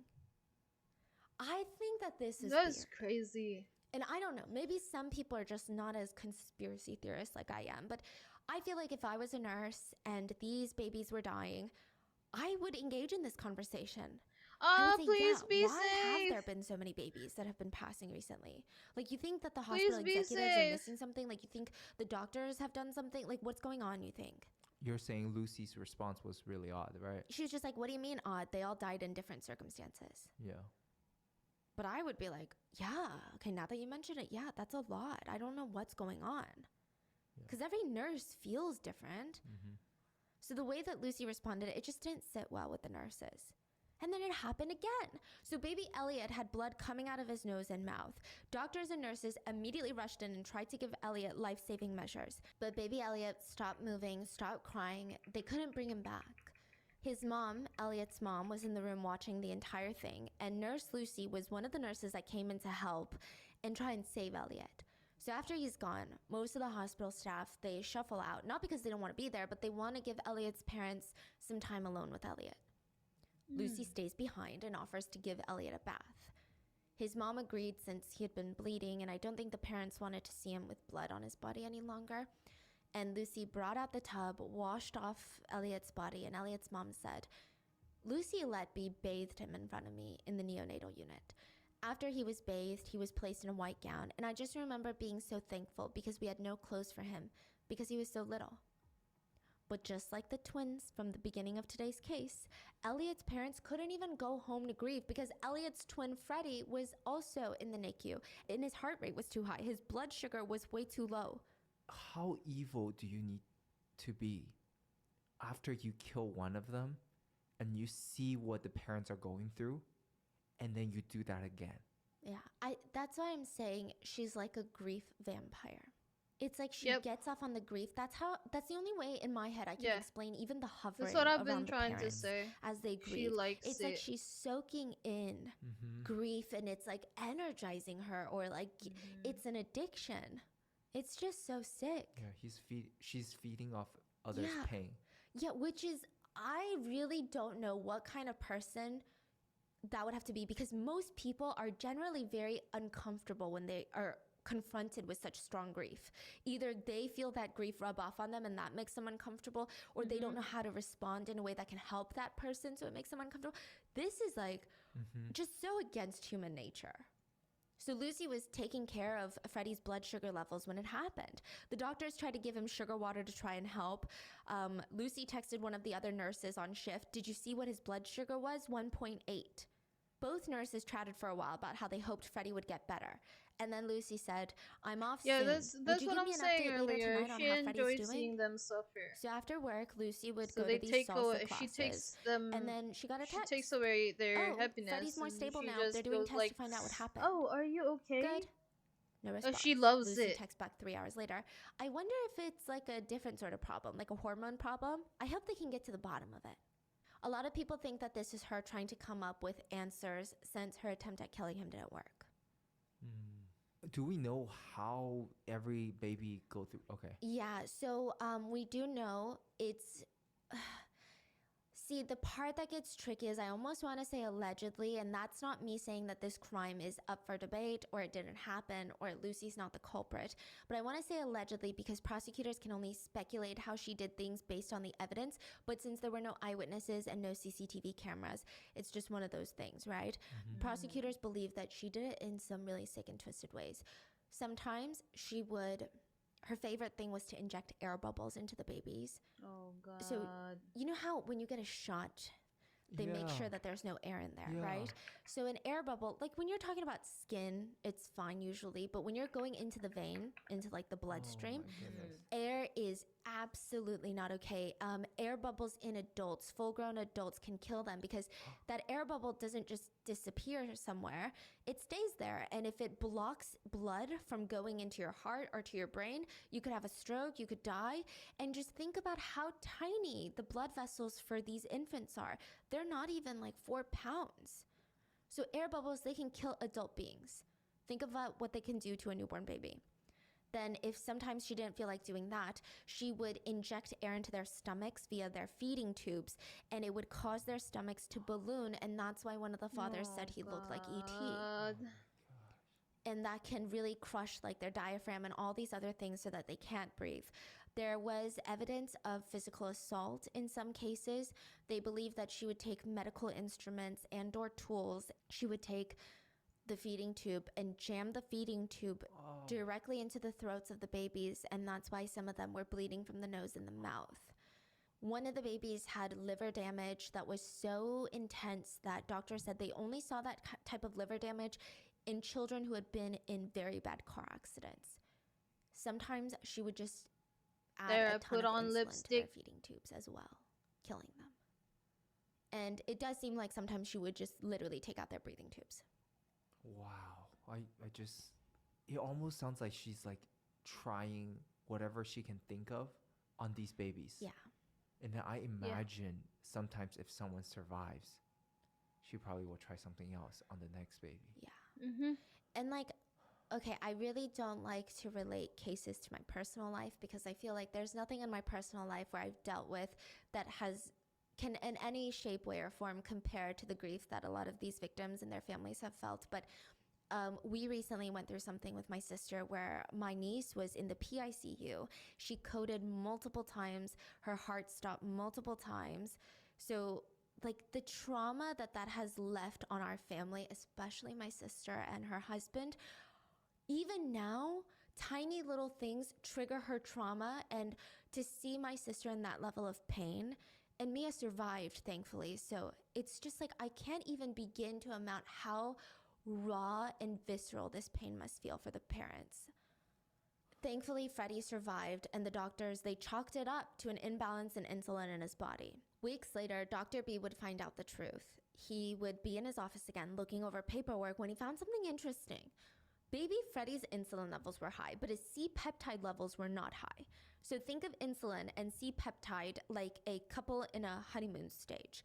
They don't go anywhere without each other. So if your body is producing too much insulin, then the C-peptide levels are going to be very high as well. If the body is low on insulin, the C-peptides are low. It's just naturally like that. But Freddie's C-peptides did not match his insulin levels, which means that his body is not creating excess insulin. So are you catching my drift? That means the insulin must have come from an outside source. Then Dr. B looked at who was in charge of Freddie's last feedings, and he only saw 2 people in charge, or 2 shifts that were in charge of his feedings. Nurse Lucy was the one that gave him his feedings both times. Yeah. So his very strong scientific belief was someone put insulin inside of baby Freddie's feeding bag. This is the color Every of other the nurse said that they didn't do that. lipstick. Lucy denied it too, but just with all these other coincidences, it's not looking good. And then remember the triplets where Oliver and then his brother Peter died? Before Peter passed, he was in critical condition, and another nurse remembered checking up on Peter, and Lucy said out of nowhere, "He's not gonna make it out here alive, is he?" If you know anything about nurses, they never say stuff like that. It's such a dirty, dirty feeling. Like, why jinx a life, especially an infant life, out of all things? That's why there's a superstition that they don't even say it's a slow night, isn't it? Because that means all hell is about to break loose in the hospital, and usually all hell breaks loose means This is someone why might die. I'm not a nurse. So the nurse scolded Lucy because at this point, Peter had been stable My for mom like a second, wanted me to okay? become I mean, he's one. not doing great, but he was kind of getting stable. And she said, "What are you saying? Don't say that." But then a couple I can hours show later, it to you his later. abdomen swelled again, and he got this purplish rash that looked like spiderweb veins all over his body, and he wasn't responding to life-saving measures. And it wasn't until after Peter's death You the know what? nurse Maybe felt I her can do that hair. now. Hold on, let me see it. But it's just gonna be in this corner, so I hope you do not mind.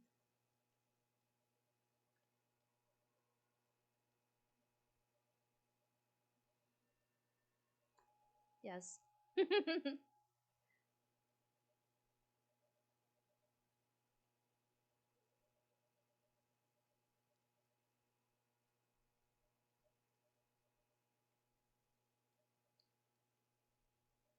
Oops.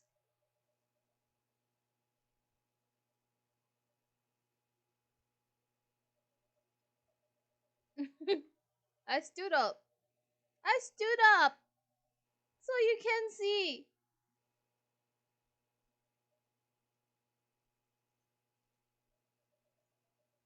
Kind of stand up on the back of her neck, and she just had these goosebumps, and it was like deja vu.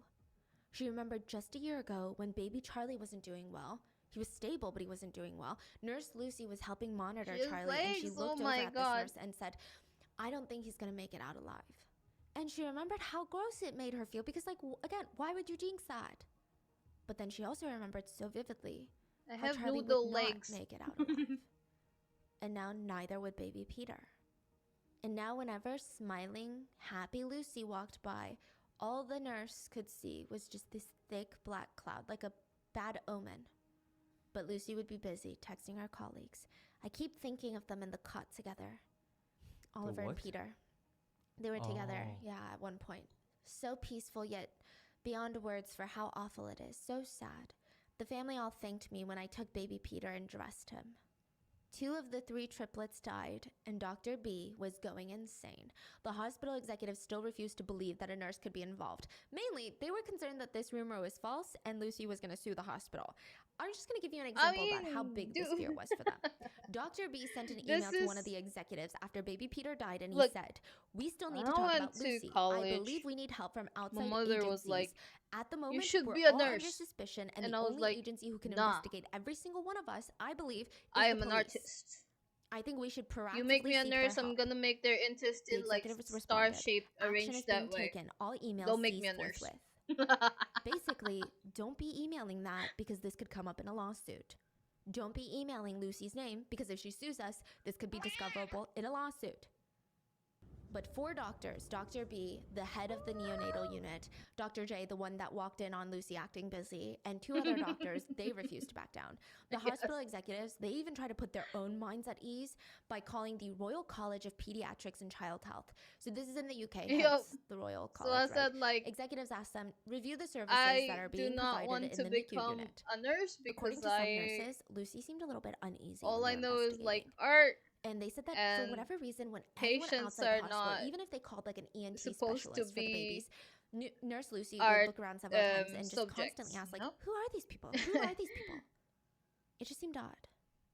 So after the review, all of the documents were sent off to a specialist in London, and she said at least 4 of the infant deaths should be investigated by authorities. But the hospital still didn't do anything. They had another meeting in January of 2017, and just taking their sweet time, they said the results Now show it's that the problems in the 2017. neonatal It all units are started issues that have to deal 2015, with so she's like leadership and timely intervention. still AKA, going on. we're not going to the cops about it. We would rather just stop accepting premature babies. That's what they say. Let's stop accepting premature babies. So we'll she's still do gonna labor and kill, delivery, but like, no more premature babies and no more NICU for a while. They also moved Lucy to an administrative job in probably the worst department that they could have put her in. The Risk and Patient Safety Office. It's like so ironic, no? Yeah. But at least she didn't have access to the babies anymore. Okay. But it's just crazy how much the executives were worried about a lawsuit. At this point, you might imagine that Lucy comes from the royal family themselves and they all work for her. Because a few weeks after shutting down the NICU, the hospital CEO personally went to Lucy's father's house and apologized to Lucy and her father about the rumors and my accusations God. she was facing. Wow, how ironic, dude. Like this is unbelievable. Yeah, he came back and advised the other board members of the hospital to apologize to Lucy as well. They even tried to get the 4 doctors. They're called the Gang of 4 in the This UK. is like the Black Mirror episode. Which one? Just like any. Oh, yeah, Just yeah. the irony of this. Yeah, like they're more scared of a lawsuit than infants dying. Yeah. Meanwhile, they're apologizing to a killer. Please, Yeah. please. Oh yeah. They tried to get the 4 doctors to send an email to Lucy, and they wanted it to read, "The increased mortality rate in the NICU unit has been a stressful time for all of us, and we understand that it has been exceptionally stressful for you. Over the We head would like with to a tray. apologize for any No, I am inappropriate very comments that have gentle, been made during guys. this Very difficult gentle. period. Trust, just keep As you are trusting. aware, emotions Trust, run okay? high. We are very sorry for the stress and upset that you have experienced this past year. Please be assured that patient safety is our top priority during this difficult time." The doctors were like, "You can keep your letter and we're going to go to the authorities, okay?" So that's how Operation Hummingbird began. Officer Jones sitting in his office at the police station, and he's looking up at these 2 doctors sitting in front of him, still in their white coats, and they're fidgeting. They seem super nervous. The hospital isn't thrilled about us doing this, and we didn't want to make a big fuss, but we think a third-party organization needs to handle this case. So the doctors are saying, basically, we want you to look into us too. Look into every single person in this unit because we don't know what's going on. We have our suspicions, but we need to stop this. Babies are dying. And he explains, we usually lose maybe 2 to 3 babies have a a great year. sword instead. Max, probably 4 in the past history of our hospital. But this year alone, we've lost 7. And many, many more had close calls. Freya, welcome Okay, in. and how can we help you with that? They're Couldn't like, "We play don't think Wilds, that these so I deaths have decided been to just natural. do a watch There's a party nurse that has instead." worked every single shift that someone has died or had almost come close to dying." They're like, "Well, do you have proof?" So they gather all of these medical documents and all the shift charts from the past year, and they gave it all to the police. The investigation would take Playing 1 year. raft. They would have to pull medical records, shift charts. They would go to eyewitnesses, nurses. They talked to doctors, nurses, families, everyone. And finally, July 3rd of 2018, Lucy was arrested the first time. Should actually be arrested like 3 times. 2018. Yeah, the whole ordeal was pretty anticlimactic. We do have some body cam footage, but I mean, Lucy looks vaguely confused. you It's know hard to what? say I whether can or do not she's something faking the about it. Hold on. confusion, but I thought the reaction was Give me one telling. sec. Okay, just like put your mind in that position for 1 second, okay? Guess If there were one. cops at my door, and I know that there had been Popcorn. rumors about me killing babies. That is like one of the worst crimes to be accused of, right? Especially if my profession is saving babies. I would just feel the highest sense of injustice. And they come knocking on my door, you better believe I'm not fighting them. I'm not trying to be argumentative, but I would be screaming and pleading with them like, "You don't understand. I would never," like, I feel like there would be something inside me that's like, the words would be flowing out like, "You don't understand, like, this is not what you think." You don't think so? Right. Like, that feels like more of a normal, appropriate reaction. Yeah, I can see that. Yeah. She's really chill. She looks Damn. kind of confused, but she just like follows them. The only thing she really says is like, "Oh, I had knee surgery." And I think she mentions it as a way to explain why she's moving slow into the patrol car. But that's really all she says. We do have Take a seat in there for me, Lucy. I'll move that seat forward a bit. Shortly. Yeah, I've just had knee surgery. So. Oh, right, okay. We do have some footage of what happened inside the interrogation room, but not all of that has been released to the public. It's very short, what we have, and the clip starts off with Lucy talking. She's got her hands in her lap, and her elbows are hugged close to her body. She's not moving a lot. She's very calm. She's not very defensive. She's not saying everything that her mind thinks of. She just says, they told me that there had been a lot of deaths and that I've been linked to someone who was there for a lot of them. And again, I feel like my reaction would be, like, please talk to everyone that's ever worked with me in the past. Like, I would never do this. Like, please, like, you don't understand. Like, I'm on every single shift. Like, I feel like I don't know. Who knows? Maybe in the rest of the interrogation it went like that, but this was just eerily calm for me. They asked, did you have any concerns that there was a rise in the mortality rates? Yes. There you go. So tell me about that. What concerns did you have? I think we all just noticed as a team in general, the nursing staff, that this was a rise compared to previous years. Did you have any concerns that there was a rise in the mortality rate? Yes. Okay, so tell me about that. What concerns did you have? I think we don't just notice as a team in general, the nursing staff, that this was a rise compared to previous years. The police You complain. I already got your popcorn. You complain. And they found lots of crazy things in there. So let's go over the craziest parts. We talked about the notes with Dr. Crush's name and hearts all over them. Yeah, that was alarming. The nursery, that was alarming. There was also some other notes that I'll go over in length.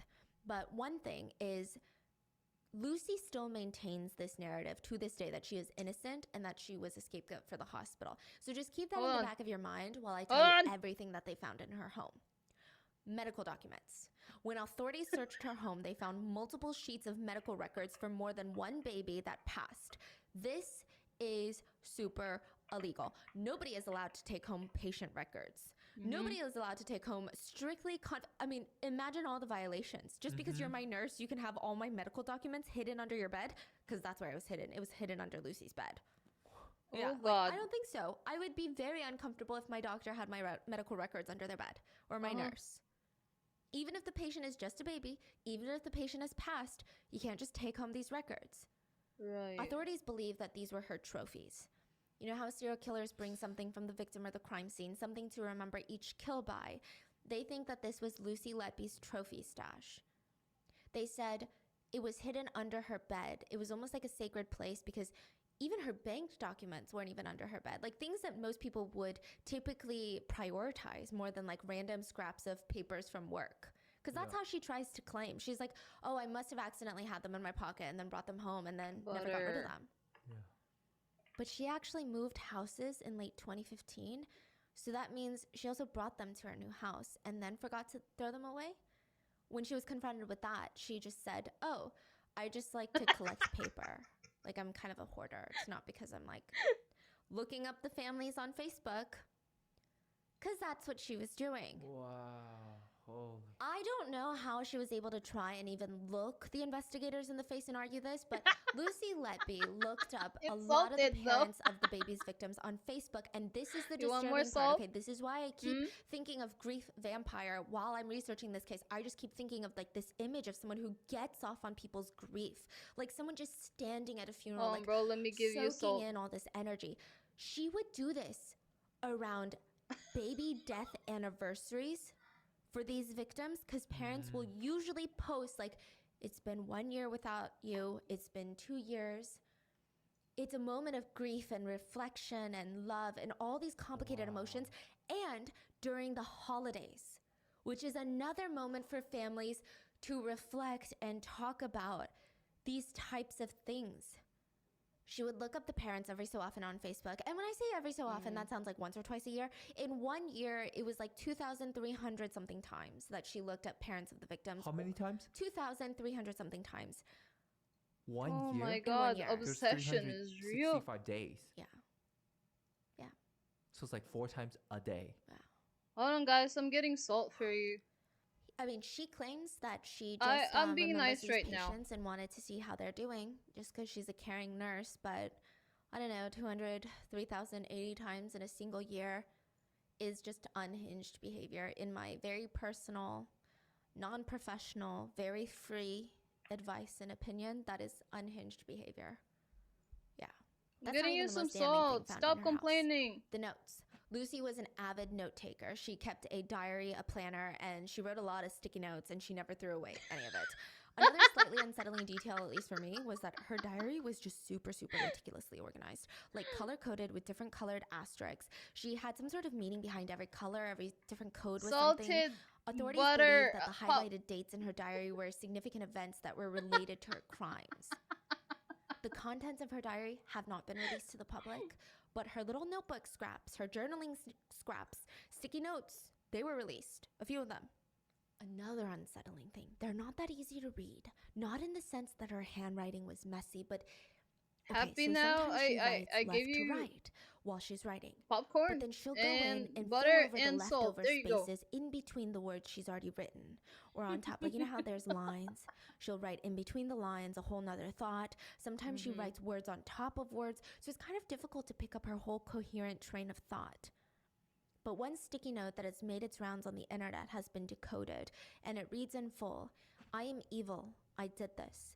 There are no words. I'm an awful person. I pay every day for that. I can't breathe. I can't focus. Kill myself right now. Overwhelming fear, panic. I'll never have children or marry. I'll never know what it's like to have a family. No help. I've not done anything wrong. Police investigation, slander, discrimination, victimization, all too much. All taking over my life. I feel very alone and scared. What does the future hold? How can I get through it? How will things ever be like they used to? I don't deserve to live. I did this. Why me? I killed them on purpose because I'm not good enough for them. I'm a horrible, evil person and don't deserve mom and dad. The world is better off without me." Lucy's attorneys argued that this was not a confession, that this was Lucy writing through her emotions about being accused of killing babies, and that it was just her trauma. She was having a mental breakdown. The authorities disagreed. An officer that searched her home said the amount of evidence we recovered from her home address was just not expected. Thousands and thousands of documents, many devices that led to downloads of 500,000 pages of information that we did not expect to find. Wait, say that again? Like 500,000 pages of information that they didn't expect to find from, like, I'm assuming The hard drives. obsession. 500,000 pages? Yeah. Maybe she was looking up like certain things that could be related to the case. Side note, they also found 2 books that were worthy of mentioning. One was Never Greener by Ruth Jones. It's a novel about 2 people swept up in an adulterous affair. Dr. Crush vibes, okay? The other one is In Shock by Dr. Raina Adish, a memoir of a doctor who suffered a hemorrhage when she was 7 months pregnant and she lost her child. Side note, I did see some people speculate online whether or not Lucy might have... This is like pure speculation, and I don't know how to feel about it because I don't really like speculating on women's bodies and, like, you know, their trauma. But people speculated that maybe she had a miscarriage, or she had this nursery and now she's like sick and twisted and wants to kill babies because she can't have this family. I don't know. Even if that makes possible. sense to me, still not a good reason, you know? Yeah. Like, I what I don't like about this speculation is that it might give some sympathy to Lucy, which I don't like. It makes her like a comic book villain. Right. But it's like, no, you're just a villain. Sorry. So somehow Lucy gets off on bail, but in 2019, 1 year later, a full year later, she was rearrested and had to come in for more questioning. She somehow gets out on bail again, and she's rearrested the 3rd and final time, November of 2020. She was now being charged with 8 counts of murder, 10 counts of attempted murder. So how did she do it, right? I talked about the air bubbles that were injected into her veins or into her stomach, and that's where the rash came from. So all of the babies had this weird bluish, purplish spiderweb rash on their bodies.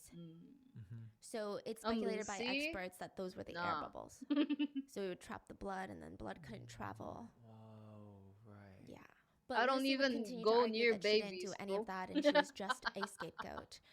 The trial itself was emotionally draining for the victim's family. And I'm not blonde. Lucy's attorney kept trying to delay the trial, claiming that Lucy I have had white trauma hair because of her arrest.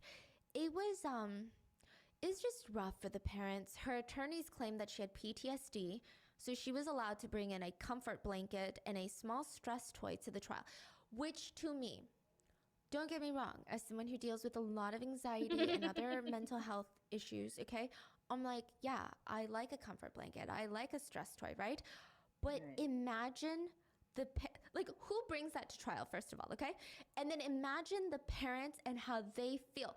Their children never got to go home to the warm blankets that they have prepared for them, the toys that they excitedly bought before giving birth. Yeah. They This would is never. like probably the worst thing you can let her bring to the court Yes. in front of the parents. It's like, oh, I'm so weak and I'm like a child. She even looked at the jury and was like, oh, I have PTSD from my arrest, so I get startled at anything. There would be like a pen dropping in the trial courtroom, and she'd be like, and everyone's like, okay, what? And I'm not saying trauma like that doesn't exist. Can I stab her with a pen with that very same pen? Witnessed some sort of gun violence, typically, is what you'll see that in. And I'm pretty noise sensitive too, and I have pretty strong reactions to like loud banging noises, but a pen dropping when you're in a courtroom and there's so much other things going on, I don't know.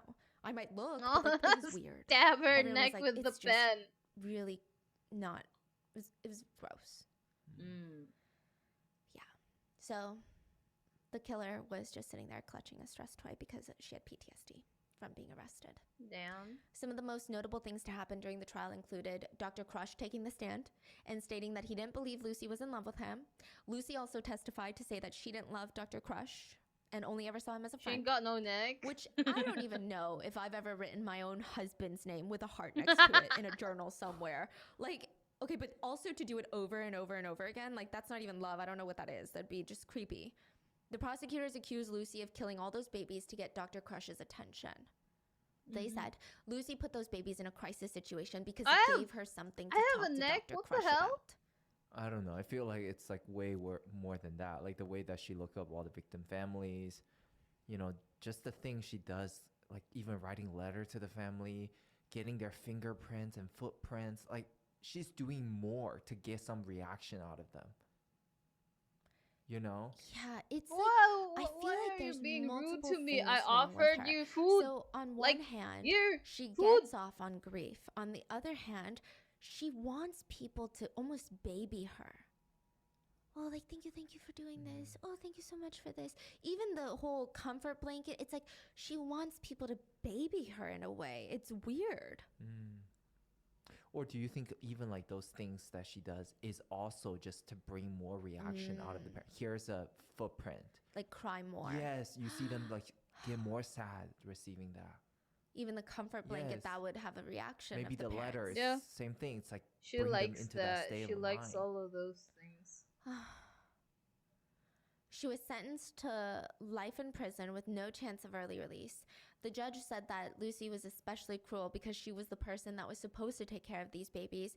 Some of these babies were only a day or a few days old, and it just takes a special type of person to hurt someone like that. You murdered 7 babies and attempted to murder 6 others. In the case of one of them, trying on separate occasions. By the way, guys, why did they wear that kind of wig? The judge. You are now to be sentenced for your crimes. Lucy did not even show up to sentencing. She skipped it.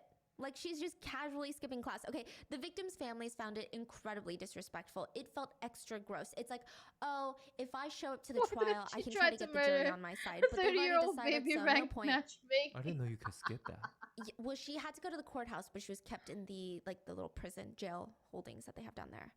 So she's like, I don't want to go. Yeah.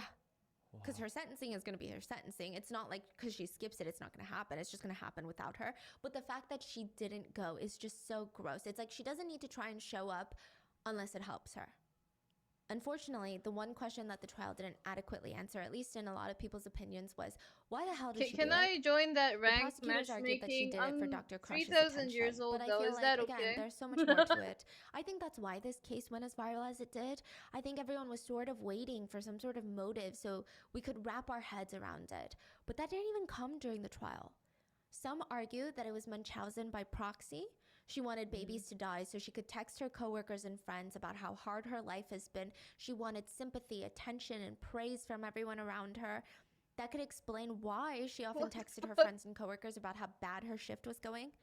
But a lot of experts theorize that if that was her ultimate goal, she would have done a bit more, they think. Like, she would have pretended to save the babies and be hailed as some sort of hero, or push them to the brink of dying and then, quote, bring them back, so to speak, so that she could receive some sort of praise and admiration. Others think she did it specifically just to get Dr. Crush's attention and somehow use these traumatic experiences as a way to bond herself closer to him, so that maybe he could leave his wife. Yeah, keep eating popcorn. Maybe it was a shared experience that he didn't have with his wife. Others speculate that she just wanted infants to suffer. There was evidence that she used tools to jam it into their throats to make them bleed. Like, that to me is just so graphic. So maybe it's the pain aspect that she wanted and she's just a sadistic killer. Some argue that she is the angel of death, which is a type of serial killer who is usually employed as a medical practitioner or caregiver that intentionally kills people under their care. So the angel of death typically starts off by believing they're doing a favor for the patient by killing them, because now they no longer have to feel pain or suffering. They act like they think that. I don't think deep down they think that, okay? But usually this escalates to them just killing people with like common colds. This girl's face, and like reasonably healthy and easily treatable this girl's patients, face just looks kill them. like my Even the angel of death type can be divided into 3 subgroups. They look similar. You've got the mercy killer. These are the ones that like to live in this self-praising delusional land where they think that they're helping the sick patients. But it's like, no, they have the flu. You didn't need to kill them, right? But they like to convince themselves. Then you have the hero of death types, where the killer will endanger someone's life to save them. Usually the victim doesn't even end up surviving, but everyone around them looks at them like, wow, you really gave it your all. You really cared. Wow. And then lastly, you just have the sadistic ones. The ones who exert power over helpless victims. And it seems like Lucy fits best in this latter category. I mean, her text messages make me also kind of lean towards the wannabe hero, but she just didn't do enough as a healthcare professional, and I think that she knew that. Like, even Dr. J was like, she looks like she's acting busy. An expert said she committed her crimes quietly. She wasn't playing some heroine. She didn't go out of her way to provoke any attention, which is interesting. Some killers enjoy killing. They like playing God. They get a kick and a pleasure out of it. She causes harm and purely just gets pleasure out of it.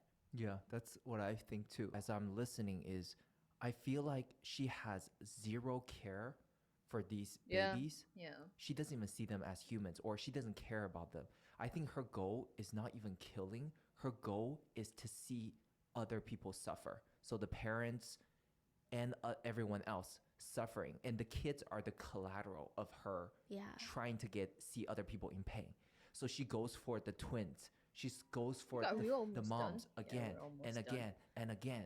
Yes, okay. The twins thing, I was thinking like, I thought it was so interesting that there were a lot of twins in today's case. I thought originally maybe the doctors could sum it up as some sort of genetic condition. So instead of like 2 separate babies from 2 different families, if they're from the same family, maybe it's genetics, right? But as you're saying that, I'm like, oh, because after losing one baby to lose another baby, it's probably a different level of grief from just losing one child. Not to compare, it's not a comparison game, but it's like a further enhancement of that grief that maybe she wants to see. Yeah, she just saw that. She just saw this mom breaking down. Yeah. And now she's trying to do it again. Like, that's what she's feeding off on, like, from what I'm hearing. Like, that's so sick. And the kids are just collaterals for her I'm to about get to there. fast forward. Like, you know, like we talk about serial killers. There's even killer years later, they feel regret, right? They're like, oh, this is consuming them. Yeah. Like, this feeling is consuming them. Like, I don't even think that crosses her mind about what she does. She's just thinking about, like, the families, what they're doing, and then she wants more of that. She's not feeling regret. She wants more. Other people are trying to block it out, but she wants more. And she's hunting them down on Facebook. Yeah. And I think also to go after parents, because you always hear like losing a child is a very unique type of grief nobody will understand. To go after that strong of a grief, and it's just really twisted when you think about how she was a baby in the NICU at one point. Like, she was in that position, but instead of a serial killer nurse, she actually had a nurse that did their job and probably cared for her and really put in a ton of energy to make sure that she would stay alive. And that's the only reason that she's alive. So for her to turn around and now kill babies in the NICU, it's so demented.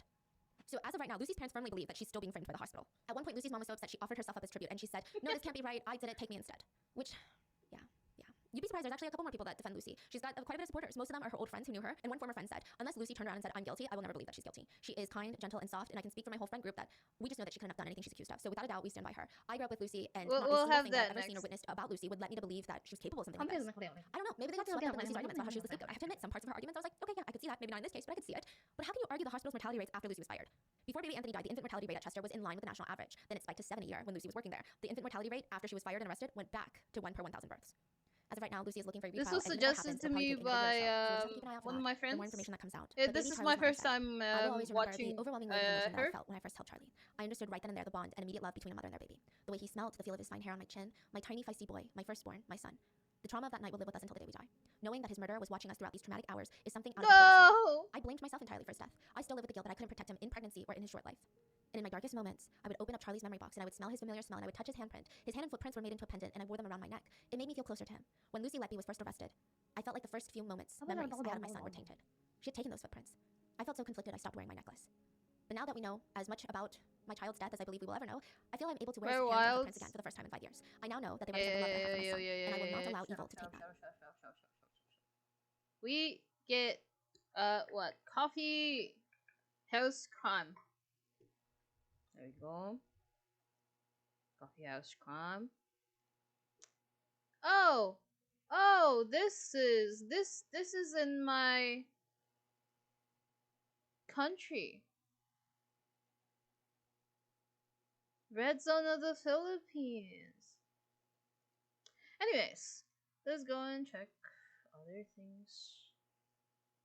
Oh, this is what we watched the other day, right? It was just 7 days ago.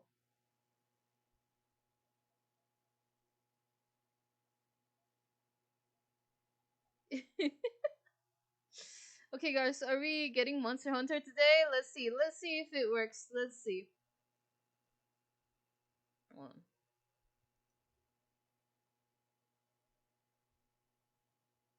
What? We don't steal viewers. We share viewers.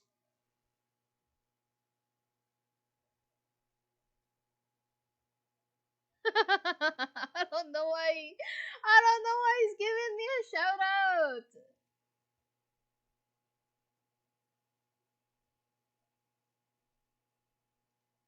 Let's see.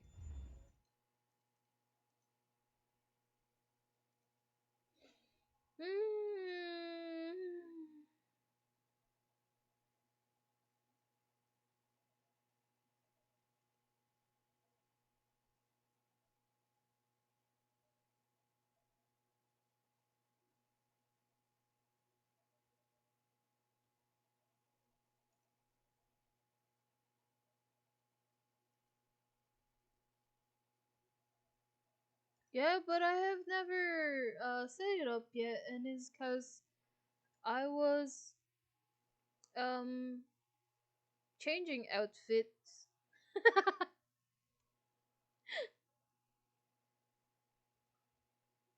What do you mean? No, we're not there yet.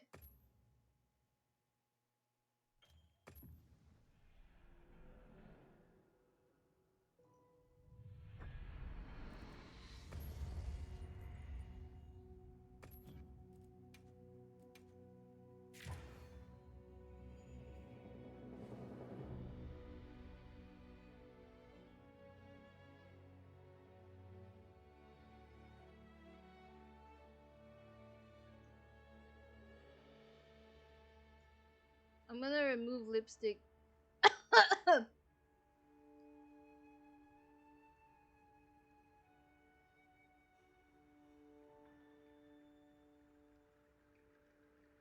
Or not. I think it's okay.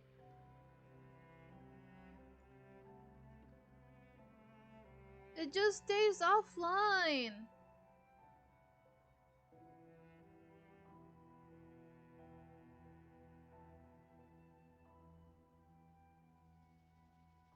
You know what? I'll take away. You had to? Okay then. Then that just means we're gonna keep watching true crime. If this doesn't connect, I'm taking away your popcorn, your butter, and your salt.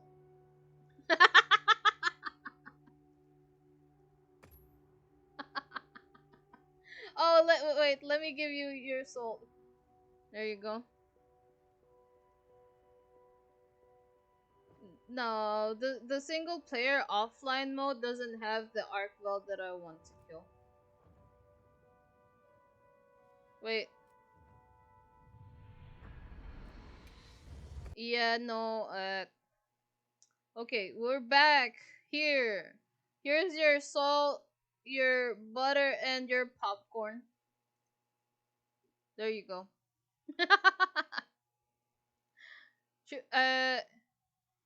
You may. Ooh, I don't want to know that. Set him up. Arrogant teen thinks she can get away with. She. Killer Karen, one of Florida's worst true crime. Karen! Oh, Karen? Okay, we'll have. We need to talk about this. Ah, yeah, puta. We need to talk about this. Hold on. There you go. Alright. We need to talk about this. Sheriff's office, come outside with your hands up! This is the Marion County Sheriff's office, come outside with your hands up! Just get over it and move on, because if you hold on to that, your life's going to be miserable. Okay, thanks for watching True Crime with us. Come back soon. I'm a single woman, I work from The home, date you was know. June 2nd, 2023. The time, shortly after 9 p.m. Police were already responding to a so-called trespassing issue at a residence in the Quail Run area. However, Should I before increase they could even volume? make it there, a second call came through. A shot had been fired through a front door. It had struck someone, and the woman What on the about other Chris side was already Redfield? known by In a locals bit, this is as like her 30 neighborhood to nemesis. 33 minutes. And when they actually arrived, they heard two very conflicting stories. Stories that leaned heavily against each other. And in the weeks and months that followed, Isn't it police like the officers learned weekend? more about Susan's hidden It is the weekend. secrets. Now, I'm going to preface all of this and say that grandmas and elderly women tend to be some of the nicest, wisest, and most nurturing people out there. However, for this one, well, That's the not words true. toxic Karen come to mind. And so, with that said, let's get straight into this video today, folks. But before we begin, and just to let you know, I post true crime, strange, and dark stories here weekly. So if that is your sort of thing, please do consider subscribing. Nero will really appreciate it. And on that note, Nero? please grab yourself Oh, a the coffee cat, and the let's cat. caffeinate while we Is it the cat? investigate. This is Yeah. the case of Suzanne Lorenz. Cat meme. Susan Lauren. Welcome Lawrence? to Ocala, folks. Now, if you've ever driven through this part of Florida, you will know the feeling. With sun-bleached roads, horse farms, and sleepy neighborhoods, this is the kind of place that easily sells itself as peaceful. And that's because it's slow, suburban, Hey, and Katie. predictable for, well, most of the time. Interestingly enough, did you know that Ocala is known as the horse capital of the world? And that's because Yeah, I'll it sits in probably Marion need County to and is reset my surrounded by PC, more but horse farms than I'll you do can that shake after a the carrot stream, at. so this Horsing stream around will aside, not have this like part of Florida is not only covered in freshwater MonsterHunterWilds springs, but for now. huge stretches It's of forest, temporary. and that makes this place extraordinarily special. It's the postcard version of Florida that's calm, green, and quietly proud of its laid-back identity. The sort of place where kids ride their bikes after school, neighbors say hi to each other, and crocodiles are less likely to eat you. And by the way, did you know that crocodiles actually have ears? I'm not even kidding, I had no idea. This is Bill, and those little holes behind his eyes are actually capable of directional hearing in both land and water. In fact, they can even increase in sensitivity depending on ambient temperature. I wonder, do Hey, give me crocodiles one like sec. music? I want Because to honestly, get like Bill would tea. totally suit this video's sponsor, So, Raycon. I will be He back. probably wouldn't suit He's talking Raycon's about essential Raycon. So I'll be back.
Okay, I'm back.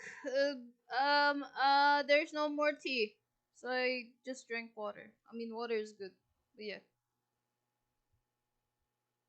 We'll skip the Raycon thing. Alright. By the way, Raycon has more than 3 million customers, and the sound Okay. quality is just as good as all of those more expensive brands. And naturally, you might be wondering, well, No how is it tea, half yeah, the no price? But tea. the answer is actually quite simple here. It's because you're not paying for all of those celebrity endorsements or ridiculous retail markups. And I have to say that the estate go to more if you love Raycons for support. Alright. Bill the crocodile aside, on the surface, this Bill is the exactly crocodile! what Ocala looks like. You've got small town vibes, What, scrub Monte forests, and Carlo? plenty of horses and crocodiles. Let's just hope that the two don't mix, because I don't think that ends well for the horses. Regardless, Ocala is beautiful. However, unfortunately, sometimes it doesn't matter if people are nearby, because, let's be honest, people really can be awful. And unfortunately, that is much like this video's not-so-friendly grandma. It was on June the 2nd, 2023 that Ocala became privy to some rather devastating news. It all began like any other day. It was a Friday, school had come and gone, and by the evening, kids were playing in the neighborhood, creatively named Southwest 108th Lane, which is also known as Quail Run. And when I say like any other day, that is not necessarily a good thing, because unfortunately, the drama that had been going on in this neighborhood had actually been happening for months. It was shortly after 9 p.m. that evening that police, who were already en route to the neighborhood, suddenly rushed to the scene after reports of gunfire. When they arrived, they found someone motionless on the floor. It appeared that she had been shot, murdered. Looking up from the body, they realized that she had run away from a residence and a front door that belonged to someone that had long been known to officers, and her name was Susan Lorenz. And the woman on her doorstep was her long-term nemesis, AJ. Now, Ajika Owens, or AJ to those who knew her, was a loving mother and friend. She thoroughly loved her 4 children, and with a full house like that, she didn't have much time for anything else. Outside of her full-time job as a mother, she also had a full-time job as a manager at one of the local McDonald's. AJ moved to the neighborhood looking for something both simple and practical. She needed affordable housing, a place where her children could play outside, and somewhere that she could build her own little sense of cozy community. Now, Quail Lane is not a gated suburb.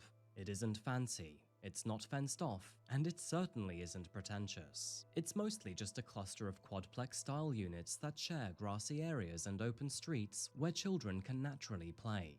And of course, this was precisely what AJ was looking for. She wanted her kids to be able to go outside and play, yet also have constant supervision not only by herself, but also the other neighbors. I can't say it was working, however, because look at this sign. Sheesh. So, for most of the families in the area, this was just everyday normal life. The kids would play in the common areas, parents would watch from doorways and windows, and neighbors would know each other well enough to exchange in small talk. And like I said earlier, people are not perfect, so this wasn't perfect harmony, but it was definitely comfortable and familiar. And it turns out that AJ fit into that rhythm quite easily, and neighbors would later describe her as warm, expressive, and very engaged with her children. And her social media reflected how much she loved them. Right.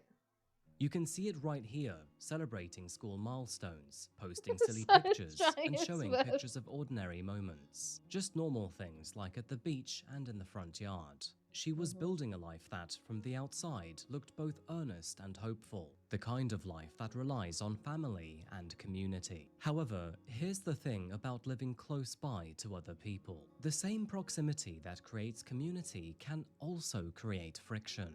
And when those expectations between neighbors don't necessarily line up, then even small disagreements can start to feel personal very quickly. And that's where today's sourpuss Susan comes in. A woman who, I may add, moved into the neighborhood after everyone else in this story had. So, in short, Susan was a newcomer who wanted to change all of the local rules despite being the newbie. And of course, we're going into more detail in just a moment. Karen behavior. To be honest with you, at first, the tension between Susan and a few of her other neighbors did not look abnormal normal. She would bicker with AJ and others quite regularly, and the tension did seem to grow in small increments. But all of this was mostly over trivial stuff. Backhanded complaints about children playing nearby, and arguments over what counted as private property or public.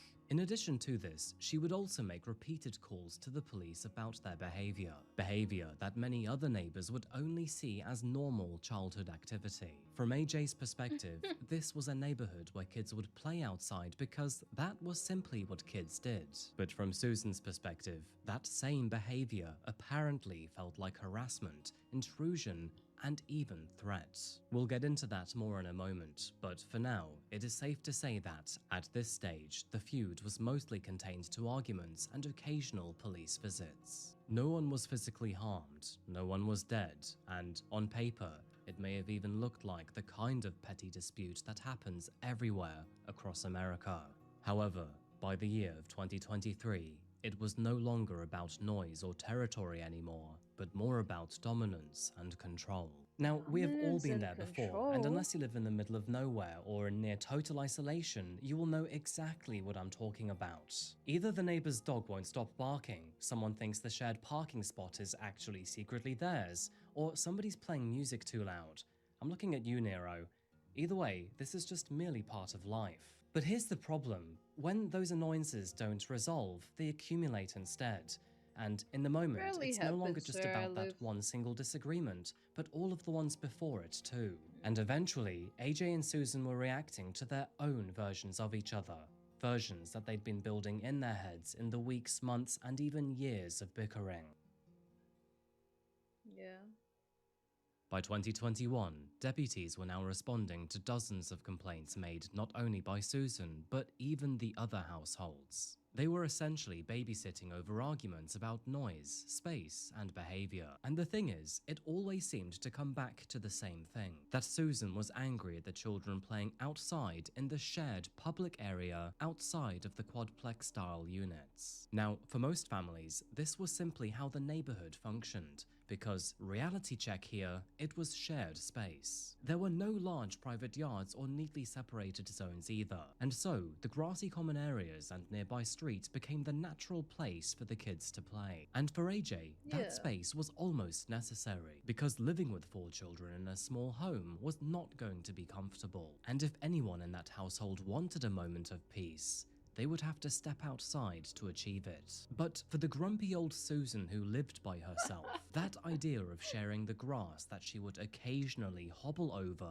would increasingly feel like intrusion. The area wasn't special or fragile either. You can see it right here.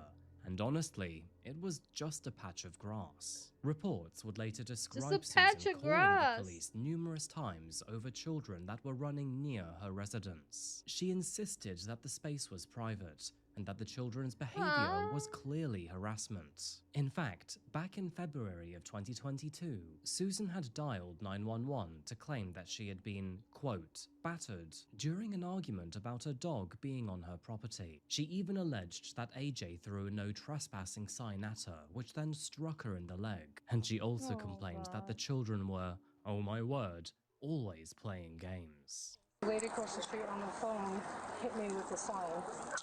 Her children were walking their dog on the property. It clearly says no trespassing. I know her children because they're always over here, always screaming, yelling, playing games, doing this. And I've asked them, please, I work from home, I sell insurance.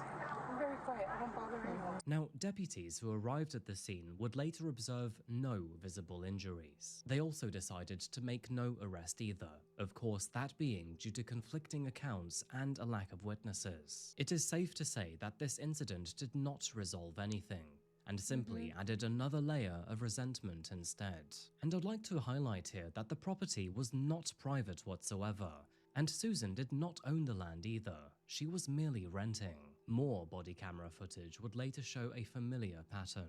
Officers would arrive, listen to 2 very different stories, and then simply leave while feeling that their time had been wasted. And I don't want the kids running back and forth here screaming yelling when I'm trying to concentrate. Okay, well like I said, if they're playing out here, they can play out here. Not when they're over there. Why are they on private property that they have no means? I mean, they don't rent here. Well, if those people aren't complaining, I can't kick them off that property. Each visit would temporarily cool the situation. However, it would never actually address the core problem. If anything, these repeated police calls would arguably make it feel more serious to everyone involved. This specific and let's be honest here, but Susan incident never actually or needed case? to get them involved either. If she had actually tried to just speak to AJ and the kids with kindness, then they likely would have backed off. Damn. But then again, that is precisely the opposite of what any Karen would do. And simultaneously, I don't have Susan was Netflix, very though. good at presenting herself to deputies My as an innocent brother, and I quiet think, neighbor who was he's simply got trying Netflix. to live without any harassment. In fact, she would even describe herself as the perfect neighbor. Getting ridiculous. I mean, The perfect neighbor. you know, I'm peaceful and quiet. I'm like the perfect neighbor. You barely ever see me. Damn. It's like, I've never dealt with people like this in my life. The tension didn't remain to just AJ and the kids, by the way, because apparently Susan had claimed that she was being harassed by many of the other neighbors. And the police would eventually realize this too. So while Susan believed that she was this helpless and tortured victim, officers were busy rolling their eyes. In fact, there is even footage of one of them calling her a psycho. By the summer of 2022, Susan was now 'Cause almost she is. constantly complaining to the police about these children. But the thing is, they weren't actually doing anything criminal at all. They were just merely being children. And that is when the tone became far more hostile, because it's around this time that Suzanne started using racial slurs towards AJ and the children. In fact, she would even start threatening them. With kids being kids, they of course had their own nickname for her, and I don't think it'll surprise anyone to learn that it was Karen, because honestly, it fits her perfectly. However, there is one very big distinction here. Kids teasing an adult with harmless nicknames is very different to an adult using racial slurs against them. Yeah. Quite frankly, it's disgusting.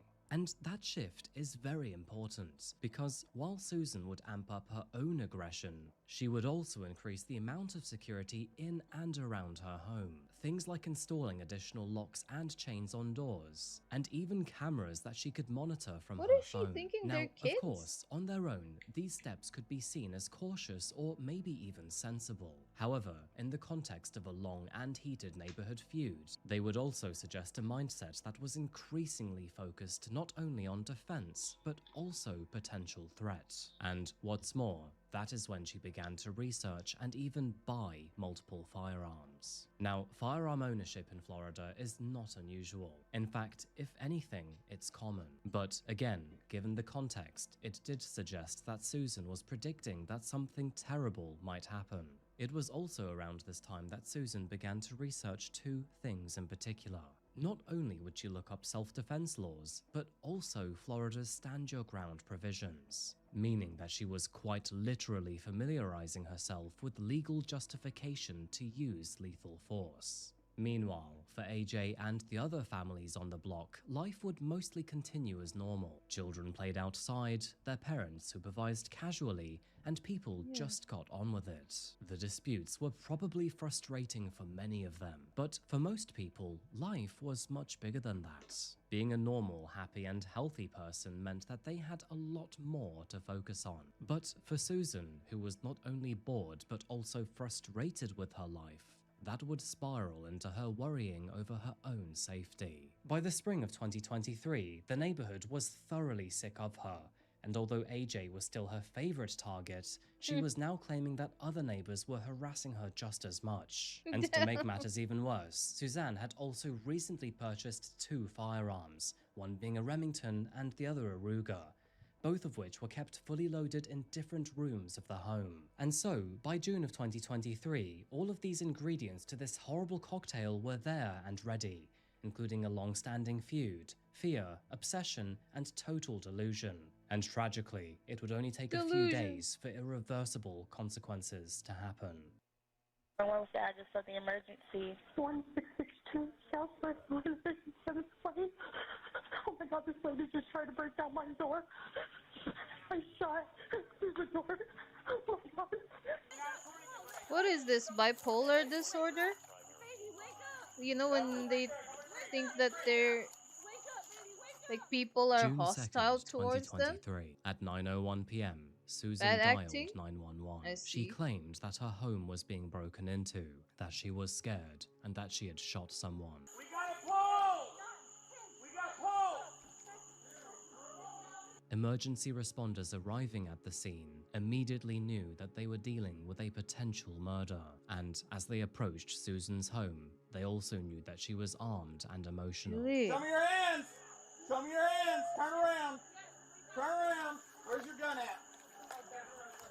Outside of the property, AJ, that being the person that she had shot, lay motionless in the grass. And although at the time she did have a pulse, it would later turn out that she would pass away from her injuries, that painfully being a single She's bullet got to what? the chest. 4 kids?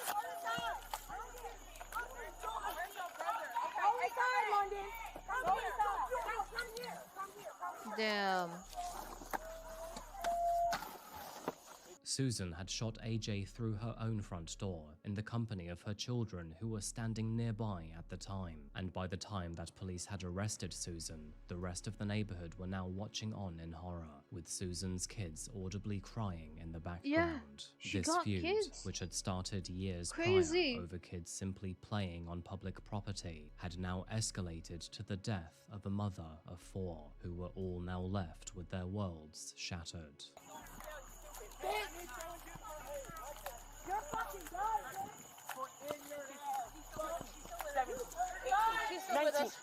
Officers and then paramedics would perform CPR for several minutes, but Yeah. tragically, AJ was pronounced dead shortly after.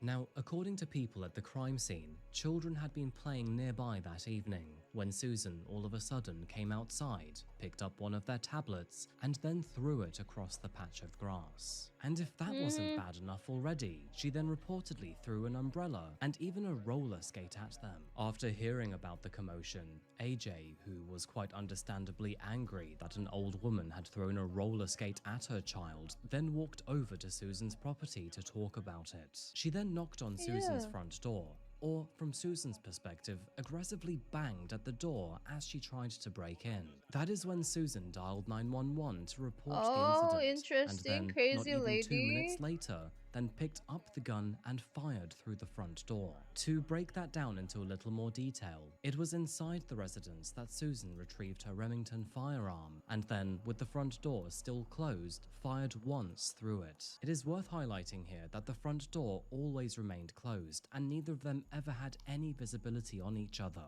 There was no direct line of sight, and all they really had was the ability to speak to each other through a closed door. Susan would later state that she felt afraid, that she believed the situation was escalating beyond verbal confrontation, and that she had no other choice. She said that she feared her door was about to be broken down. However, neighbors would later state that they never heard any aggression coming from AJ, and then, in a matter of seconds, everything changed. Tell me what you saw here tonight. As a kid. I was He's a fucking playing kid. around. I was on my electric scooter, Okay. and then my friend's mom got mad. My friend's mom got mad at the lady because she took something, I don't know. Your friend's mom. And then I was on my electric scooter right here, and then I don't know where I hear a big bang. Okay. I was running. Did you actually see anybody with any kind of gun, anything like that, or did you just hear? I just hear a run. Okay. What did you see after that?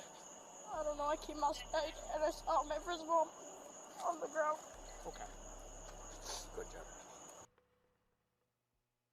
Both officers and paramedics desperately tried to save AJ's life, but unfortunately, there was nothing they could do because I that feel single bad for the bullet was kid. enough to kill her. And as soon as the news broke out, the neighborhood, most of whom had actually seen the tragedy unfold right in front of them, were both devastated and outraged. Now, with this happening in such a public space, there were many people for police to interview, and everyone was convinced that AJ was not being aggressive, that Suzanne was basically largely unprovoked, and that this should definitely be treated as murder. However, whether that was going to stand up in court or not was a completely different story, because first they would have to hear Susan's side, and then, of course, look at the evidence. Now, I do have to say that Susan's explanation was consistent from the start. She claimed that she was afraid that AJ had been banging on the door and that she believed that the situation might escalate into forced entry. Which, of course, in theory is possible, but at the same time, AJ was a loving mother of 4 children, and not exactly some kind of violent thug known to break down doors. Susan would emphasize that the shot was not fired out of anger, but out of fear that her own life was in danger. And strangely, the evidence would both support and challenge that claim. For example, Susan did dial 911 several minutes before that shot was fired. But at the same time, she would also fire that shot less than 2 minutes after that first call ended. No hesitation. And of course, the other question is, if the door was locked and deputies were already on their way, then what immediate threat required lethal force right then and there? To be honest with you, I can't actually believe how cool she played it while she was being interrogated. And by now, it is very clear that this woman cares about no one other than herself. John, true crime, stinky detective. Thank you for being here, Porter. Concluded. I think she Welcome said, in. why do you speak to my children this way? And I said, listen, I'm not going to speak to you. It was banging, it was yelling. I thought she was just going to break down the door. Okay. So, I mean, my heart was pounding, and I was like, she's really going to kill me. Do you think that she could somehow get through that wall now that you're out, now that you're not in the house anymore, and that I still feel that fear. I just still feel she was coming at me. I'm sorry, it's what I feel. Okay. I've just, it's been playing in my head over and over again, and I just kept. I couldn't join your VCs because was your goal to shoot I'm and kill her? sleeping No. during What was those your times. To shoot and hopefully, Since she I would stream around this dissipate. time now. Would you take it back and I don't know, wait another however long it took for the police to get there? I'm trying to understand that. Do you feel like you did something wrong here? I did what I felt I had to. I honest to God thought she was going to kill me. I mean, that's all I felt. I just felt that terror. Believe it or not, but after this interview and in the early morning, Susan was then let go.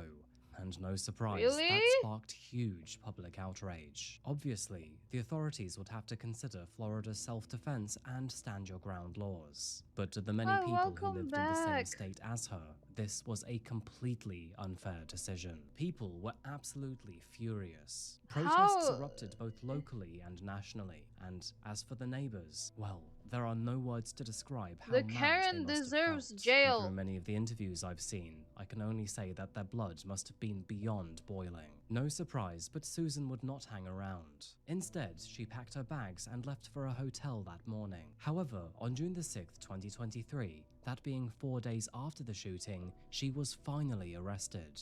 And that's because police officers had finally concluded that her Single use cat of deadly lady. force was not legally justified. And as a result, she was formally charged with manslaughter Yay. with a firearm. Moving on to the legal proceedings of this case, Alright. Susan's trial took place in August of 2024. By that point, the case was no longer just a neighborhood tragedy, but had quite literally become a test over one of the most challenged legal disputes. For many people, there was one big question. Was this shooting a reasonable act of self-defense under stand-your-ground laws? Or was this an excessive reaction to a confrontation she that read never about truly that. posed lethal danger?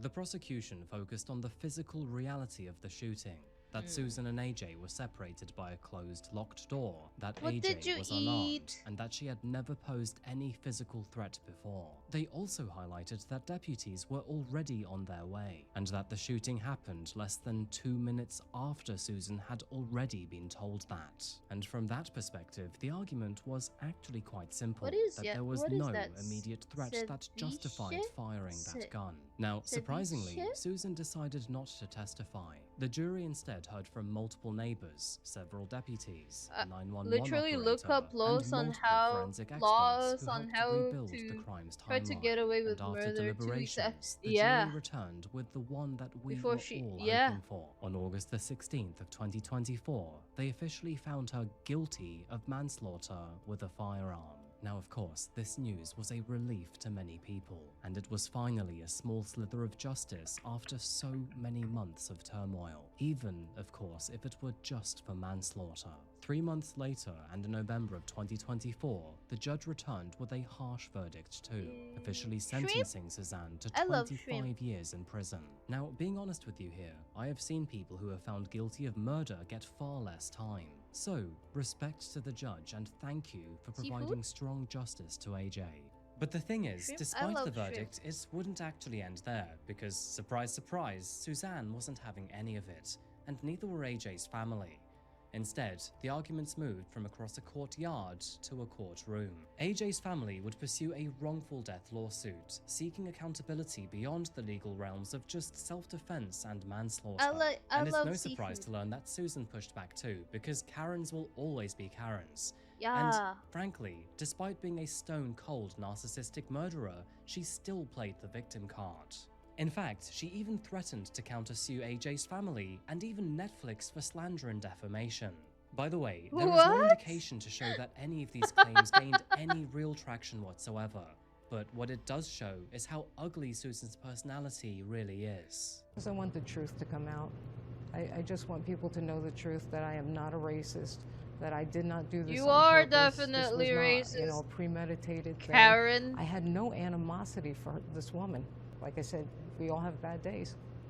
Just was that get one of over your it and bad days? Move on, because if you hold on to that, your life's going to be miserable. Why don't you shut the f— Despite this horrible grandma's existence, AJ's story is a meaningful one.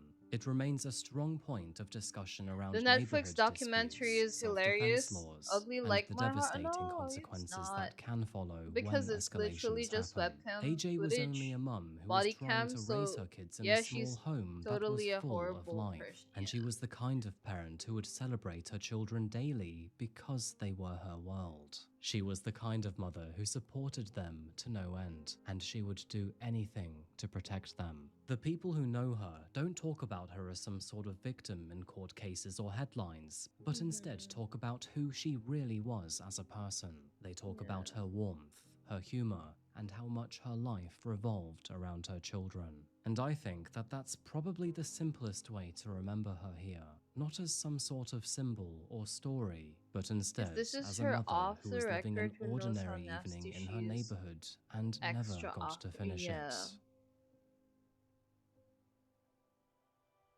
Before I go, I just want to say to AJ's family that I am so sorry for their loss, because despite the guilty verdict, no court ruling can ever bring her back, and I feel so bad for her 4 children who are now growing up 4 without a mother. children. To be and honest then with they you, it is so witnessed hard that not to feel happening. angry about how avoidable all of this was.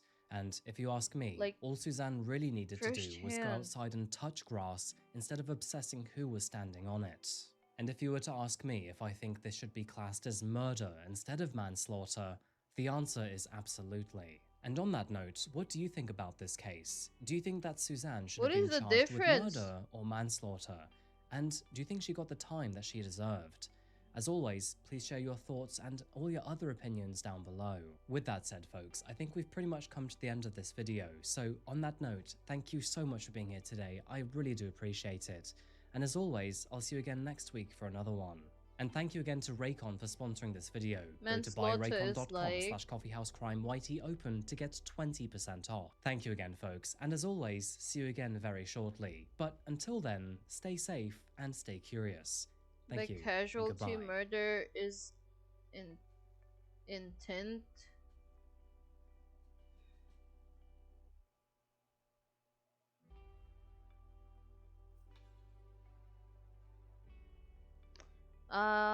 I see. I was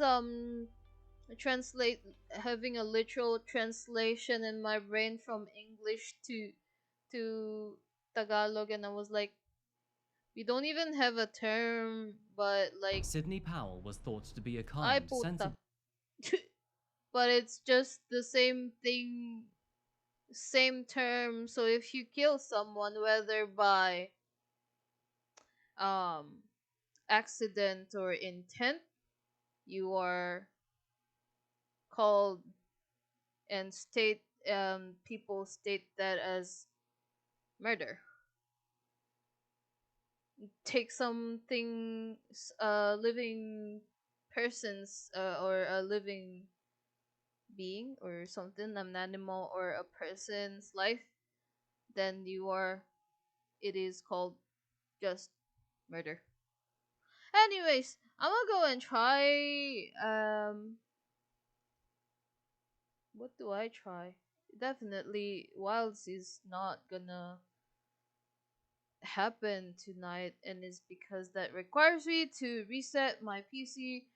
Unless you guys want another announcement, unless you guys want another announcement and have another stream that is just short. Wilds learned about you being a nurse. I'm not a nurse though. True crime about the cult who thinks they can eat air. I'm about to play a game.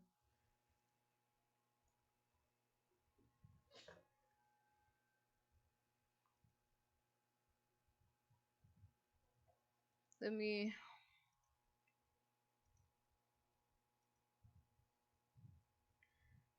She's tired of us. No, I'm not, but I'm taking away your food. I'm taking away your snack. I'm not though.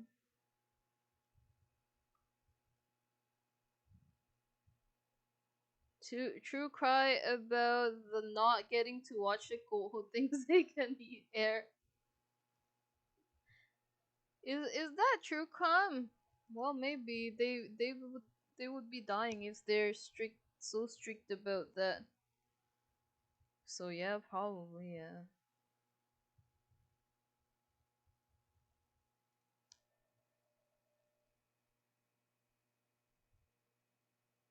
Um, game capture.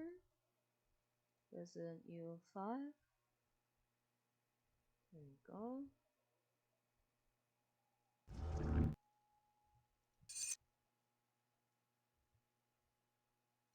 Alright. Um, Fine, I'll give it back. Let me just update the thing again.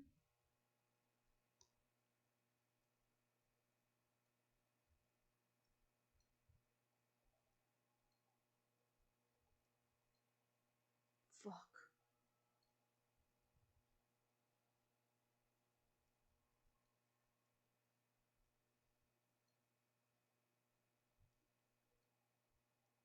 No.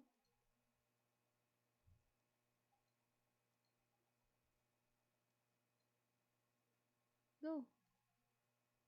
No, what happened?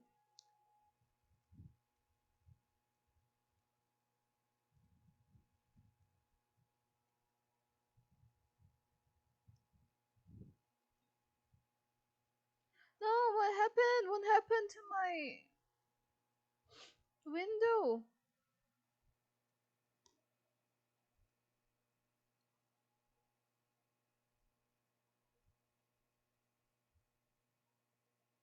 Guys, hold on a bit.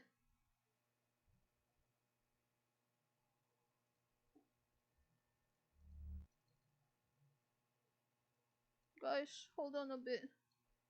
Guys, it's malfunctioning. Guys. Alright.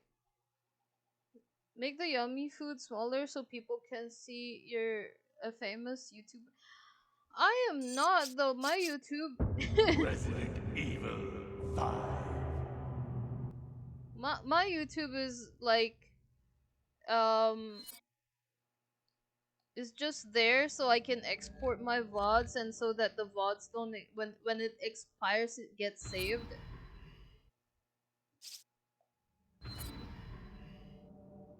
But here's what I can do.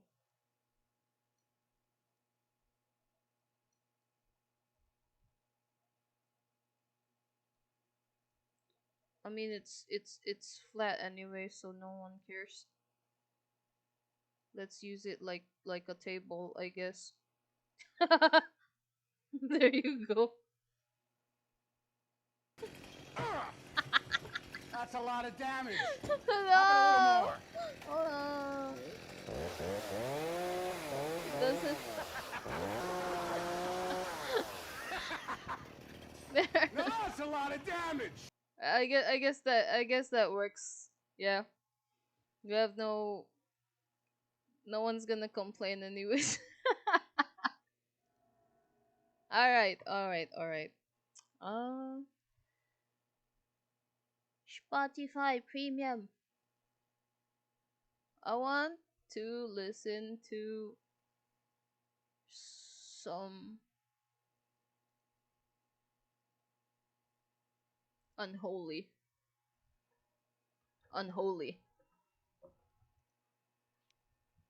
Oi, my back hurts.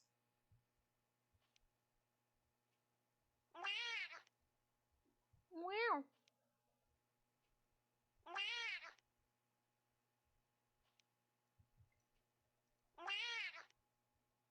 Oh, are we turning off the redeems now? Are we turning it off, guys?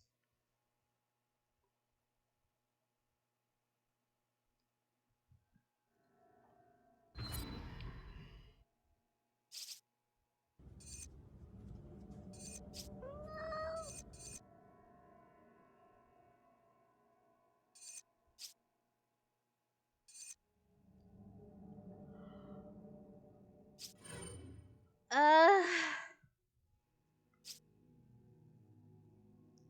you know, as I mentioned before, I will not use anything.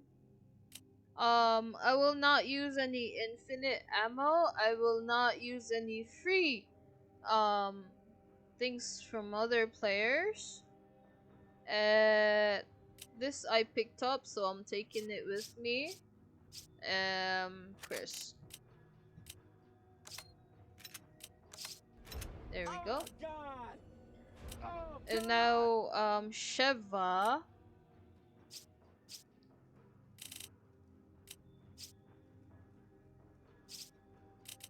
No, Sheva Alomar. Oh God! Oh God! Sheva can have this, I guess. She can have like ammo. What have I done?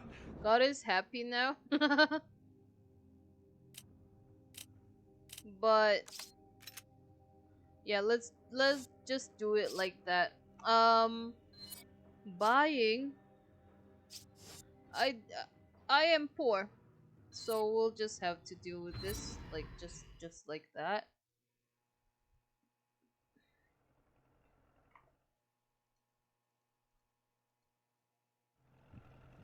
All right. What happened to Irving? What happened to Irving?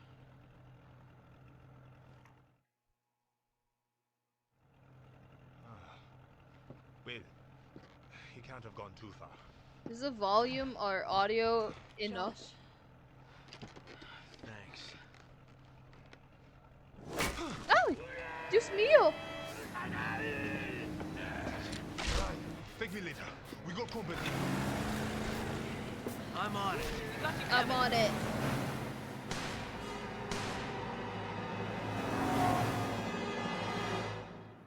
Sheva don't even got like Hang on tight. Sheva don't even got like. Aray puta! Ayo.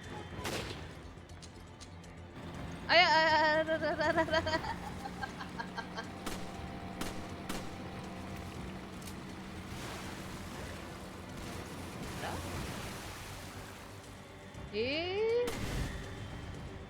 Wait, my mouse DPI, my mouse DPI.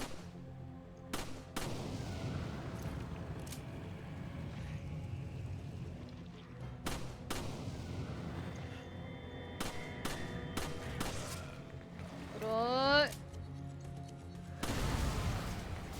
Damn it. gate's closed. Damn it, the gate's See what closed. you two can do to get it open. Right. Can I do something? Ay, Diyos ko po. Ah. Oh, excuse me.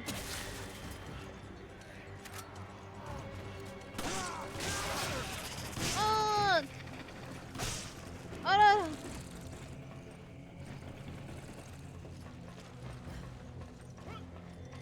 Wait, I haven't changed it.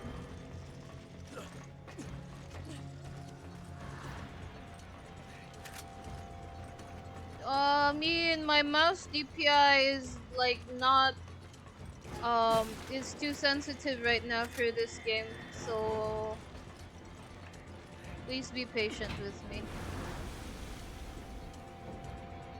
I need to keep adjusting it each time I play this game. Puta. Come on, Sheva. You need to be careful. And I haven't adjusted it.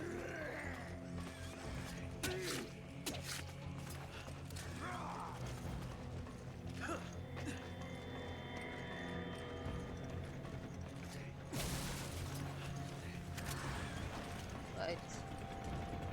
Right.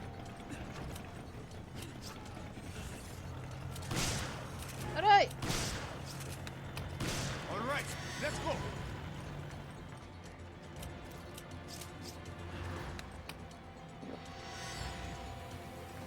Get down. Nada. Another pipe. Get down. Another pipe.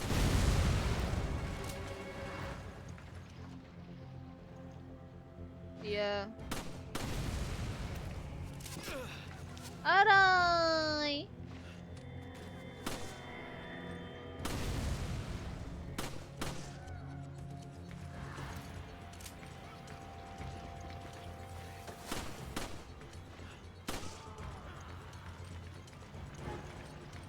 Can I have that?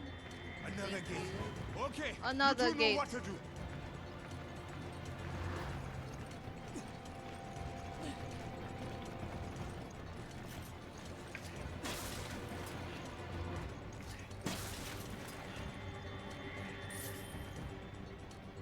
I'm adjusting it right now.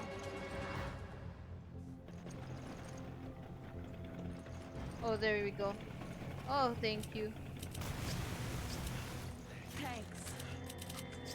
I need ammo. Roger. Use this.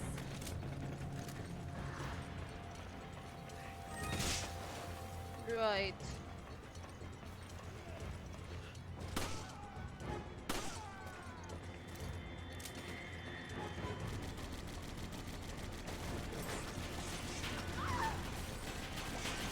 Right. Oh my.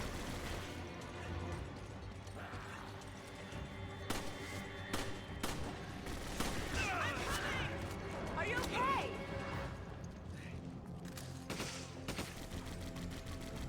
Not ideal.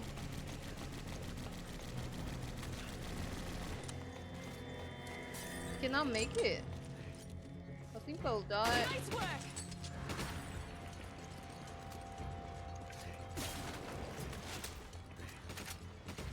Hmm.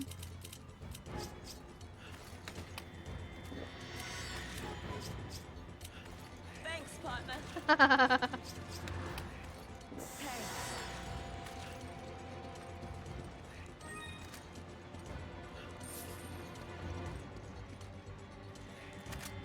Ah,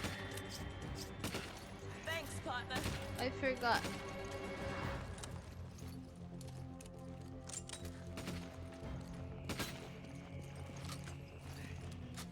No.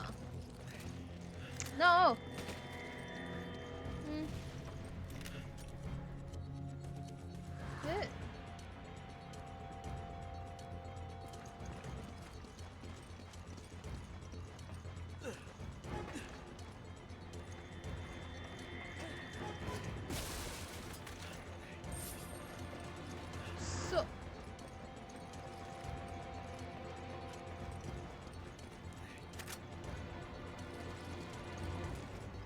Are they there? Oh, that's our friend.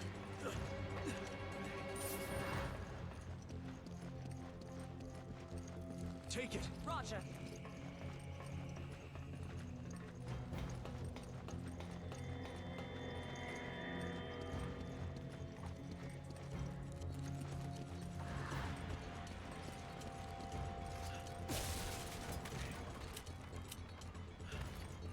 You grab it. Roger. You grab it.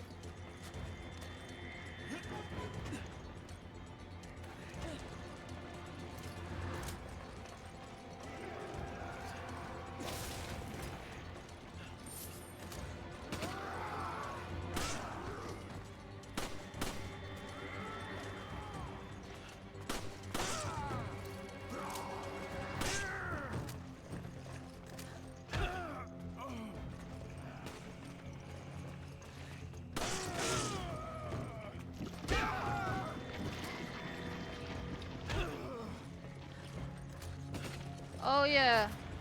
Take this. No, I didn't. No, I didn't. Hold on. I forgot.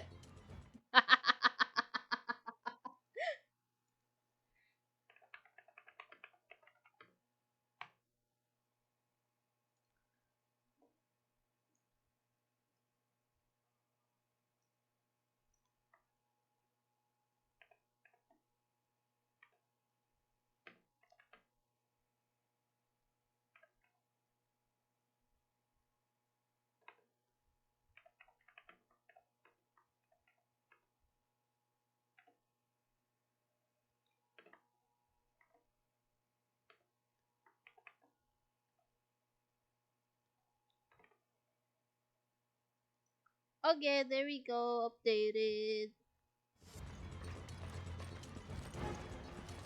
You grab it. Okay. You grab it.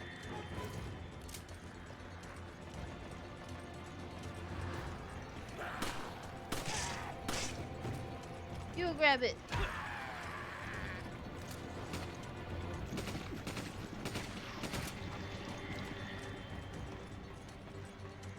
Give me that. And that as well.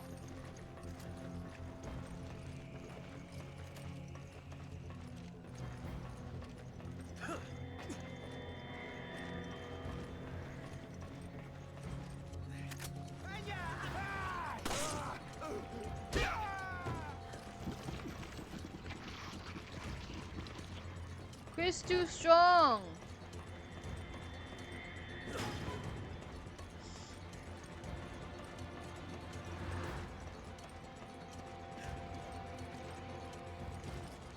Sheva. Roger. Get the left. Reload. You're actually fighting people. Fighting enemies. Get the lever over there.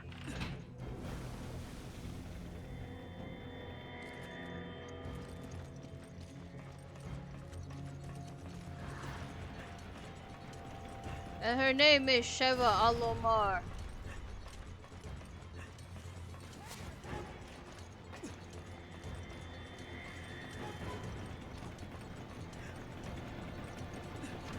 Feeling sleepy, so going to lay down and perchance pass away. Have a good stream. Okay, good night. Alright.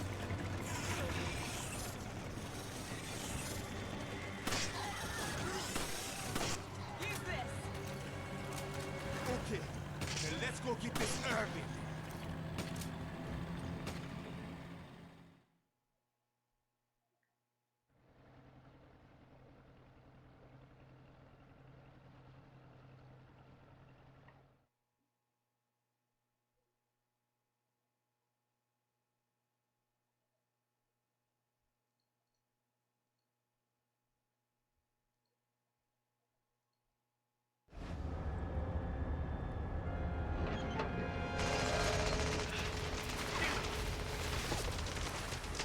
They're gonna sink us. We've got to do something.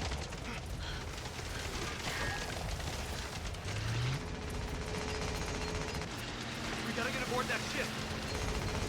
Hold on. Be ready.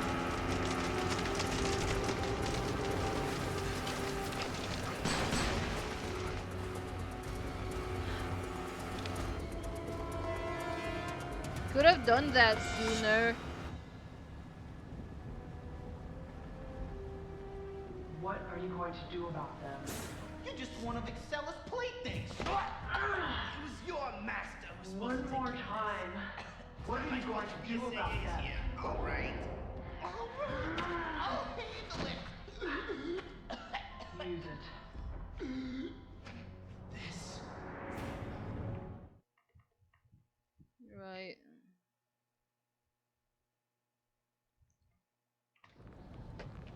Won't you two just die already?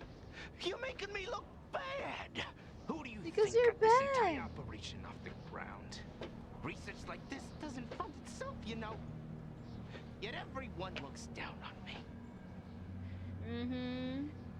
But not anymore. Don't do it! Don't do it.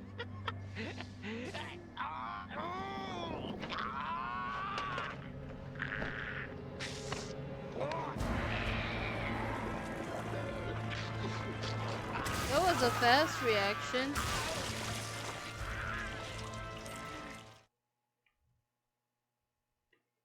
You could ever hope to become.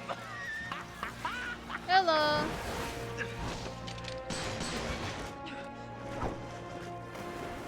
Yeah, no problem. Let me just finish this.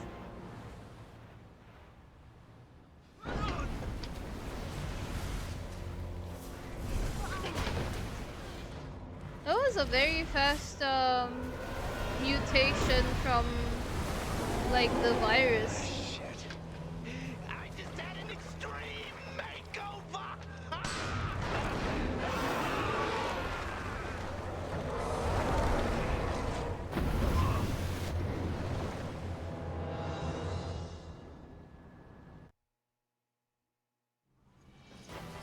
Alright, time to go ahead and... What the hell is that thing? Just get out of here, Josh. It's too dangerous. We'll try to stop it. Sheva. Okay. Understood. Just try not to get yourselves killed.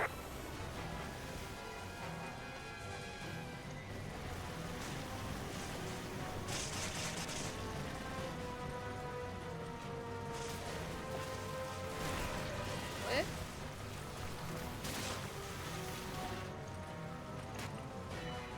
Come on.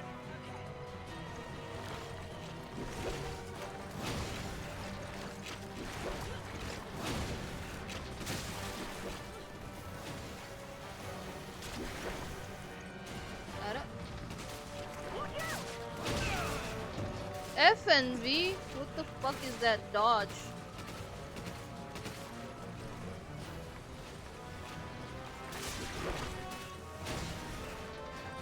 Right. Now Sheva. Sheva. What is that dodge? F and V. Like, you think my fingers would go that far? Nah. Something that undergoes such a rapid transformation must have a weakness. Right.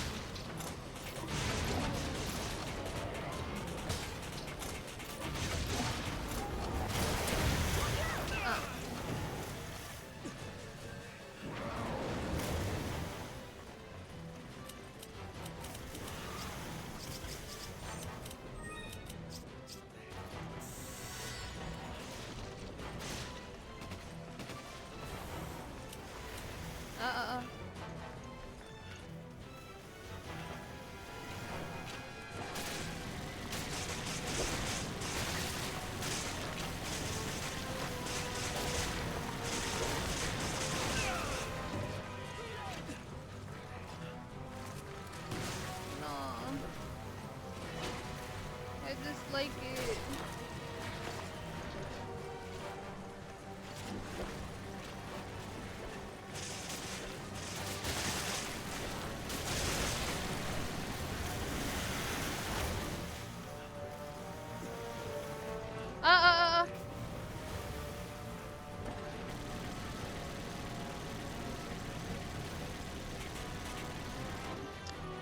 I give up.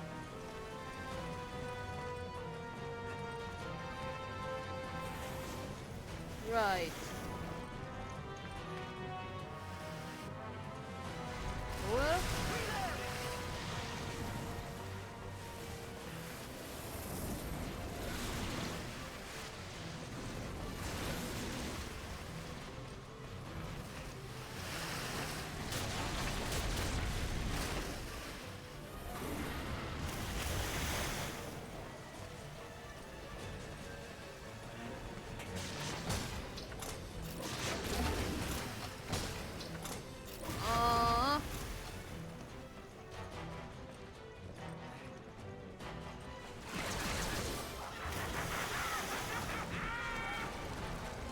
There's a little weasel!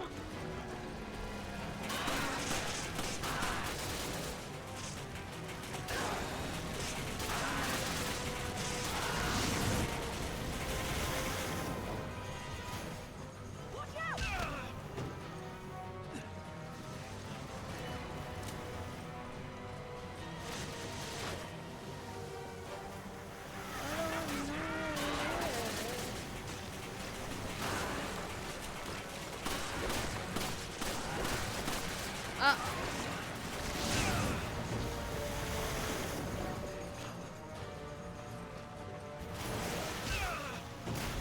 I'm dying, I suck ass! You...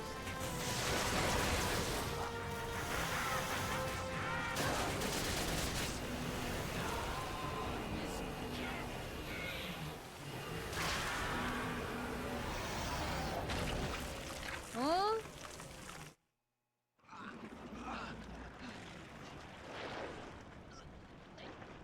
Tell me what you're planning to do. Damn, Excella! I guess it wasn't worth the good stuff. Excella. Where is this facility? Answer me. What is the Ouroboros project? You say yay? Wow, you two are just on top of everything, aren't you? The balance of the world is changing and you're completely oblivious to it. What's changing? What are you talking about? Is it the Ouroboros project? Is that it? Ouroboros. Why does he speak like that? Ouroboros is about to change everything we've ever come to know. Chris? You're Chris. What's so funny? How do you know about me? All your answers are way ahead, Chris. In that cave. If you can survive long enough to get them... Italian's not so bad, but it's not gonna change anything. You're still screwed! We're wasting time here. Chris!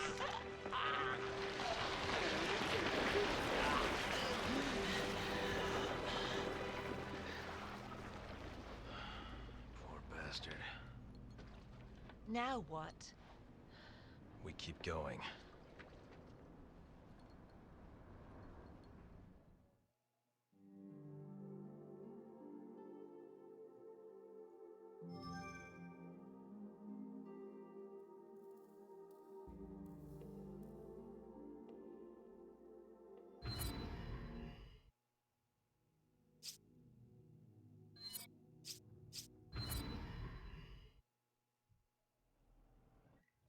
And how am I supposed to do that?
Okay. Oh, I'm okay, I'm okay.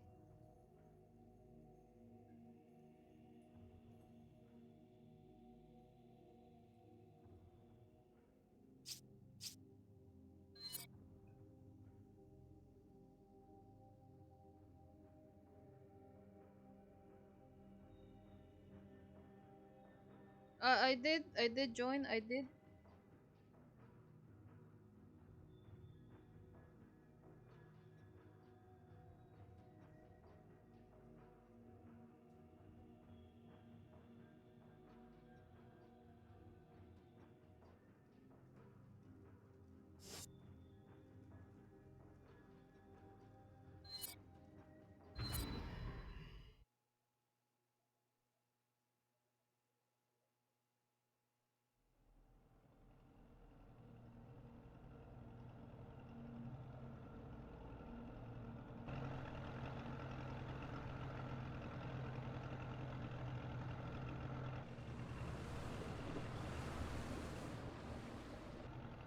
So this is the place he was talking about.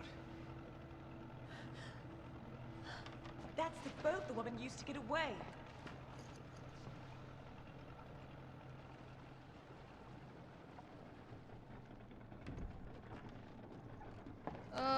I think so. You two are really going to go through with this? Yes.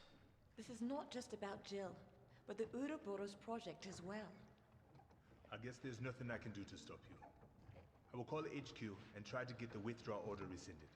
I will also try to get you back up. Yeah, it reminds Try me not to of get like yourselves what's her name? Honeygun.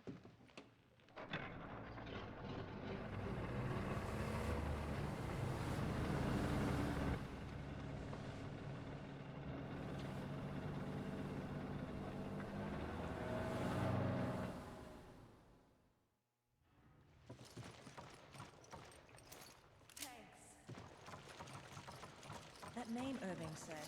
Scylla. You heard it before? That's the name of the director of Tricell's African division. Do you think she could be connected to Irving? It's possible, but I don't have any. Tricell. If there is a connection, what does that mean for Africa? Not sure.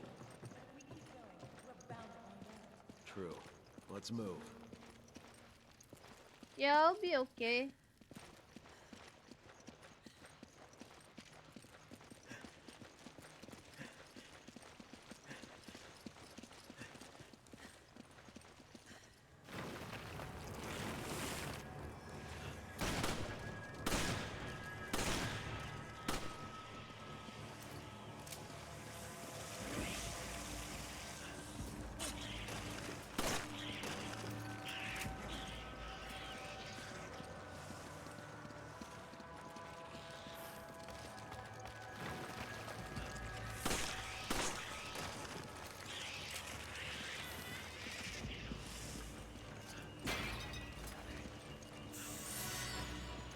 Well, thank you.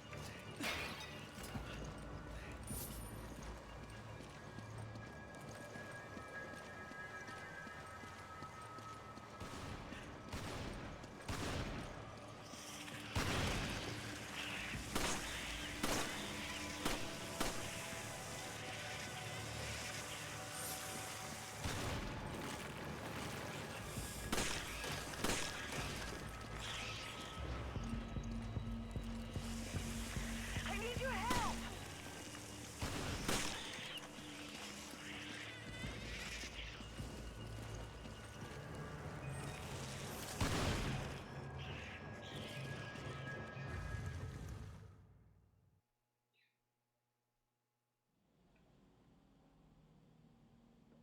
What is this? Ruins?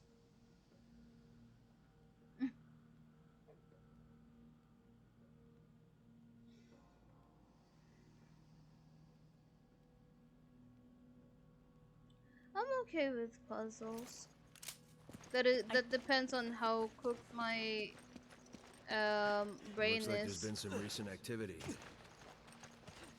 I hope everything's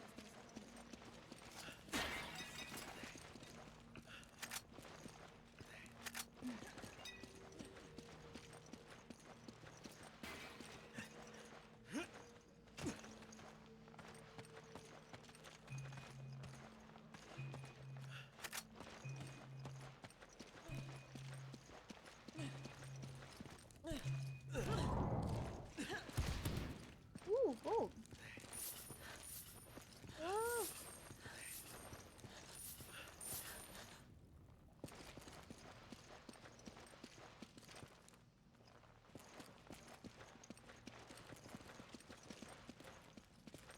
Chris' sister. Oh, like Clea.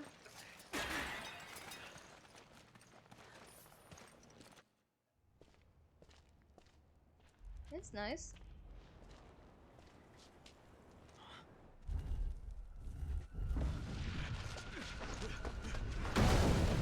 Oh no.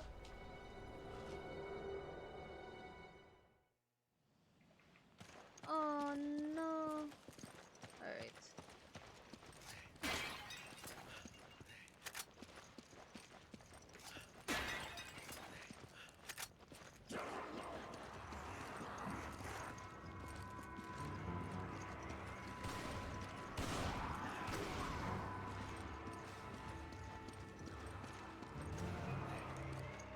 Oh! Sheva! How do I... Oh, I go down? How do I go down? I guess. Huh?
Why do I feel like it's illegal to have that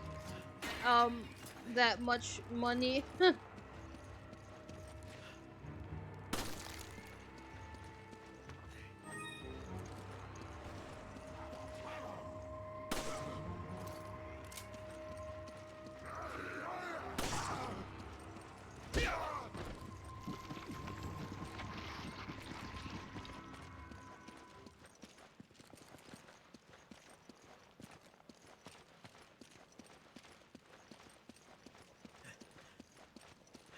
Yeah.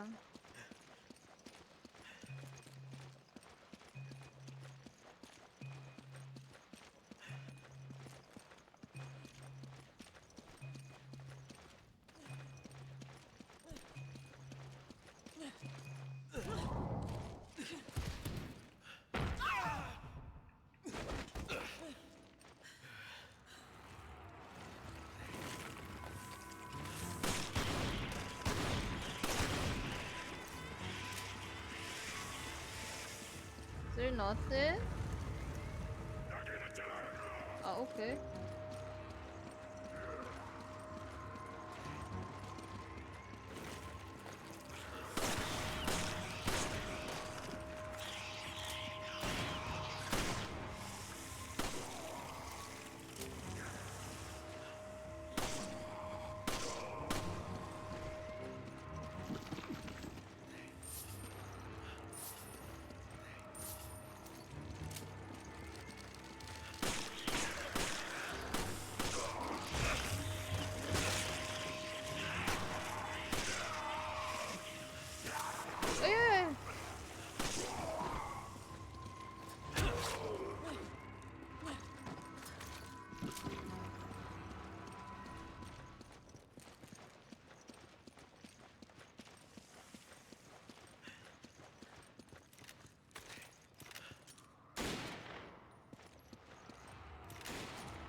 nice.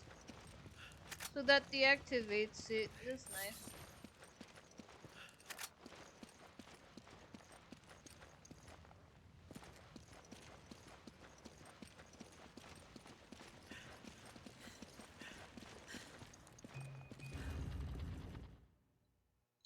Mm-hmm.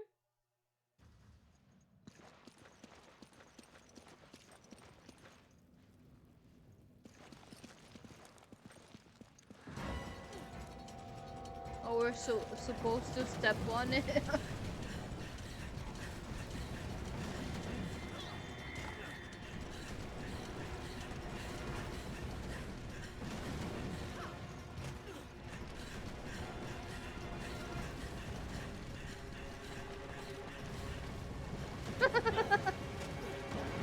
The way we run.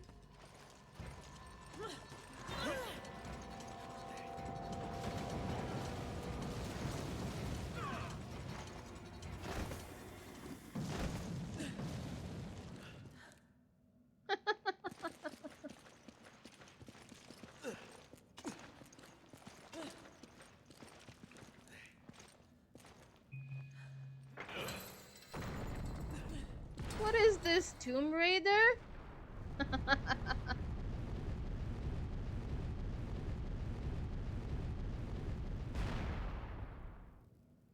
I see.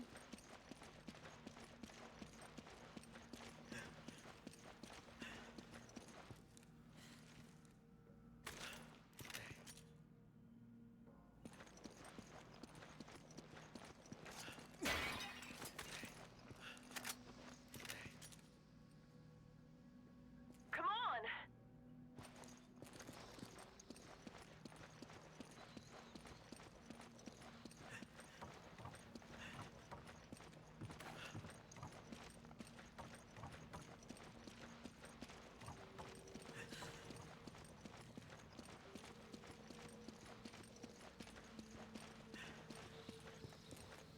Yeah.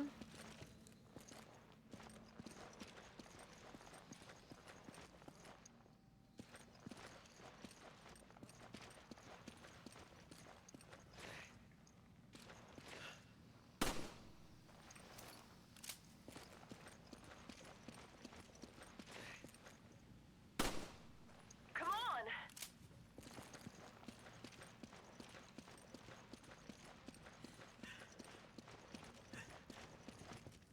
Um.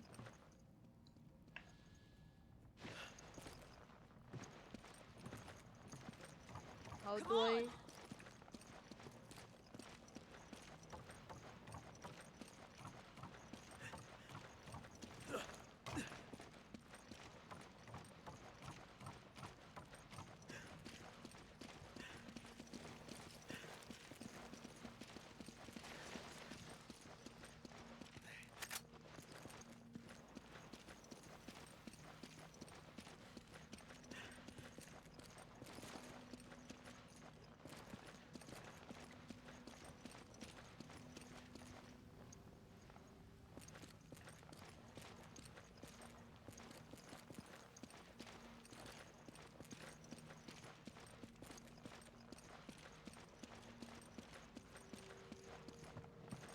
Come on!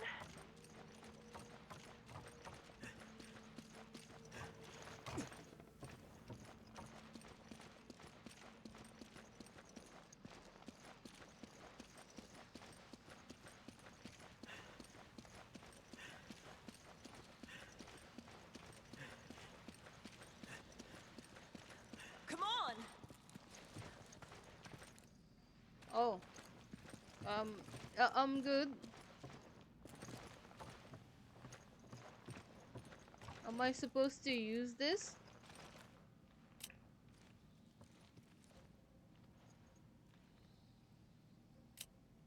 Yeah.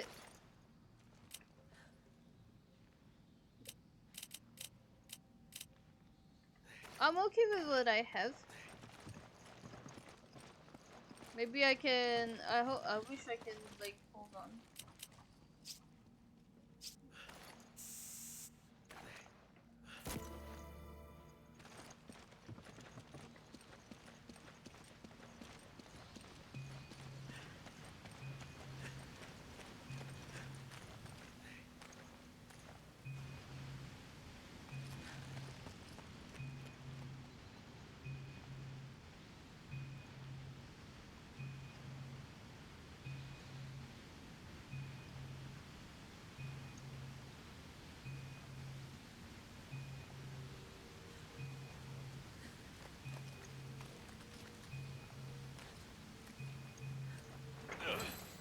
all about coping with poverty. Yes.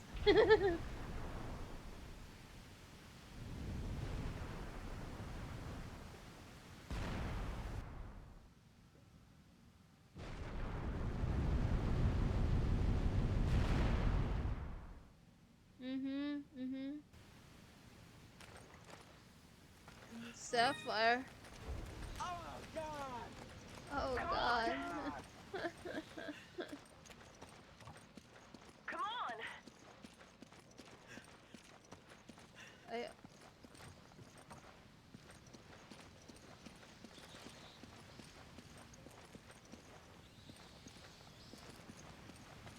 Oh, it's open.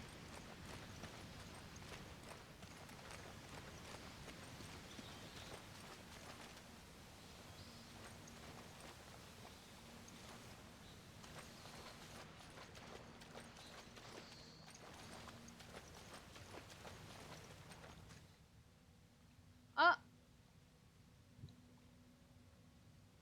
The host has ended the session. Game has been suspended.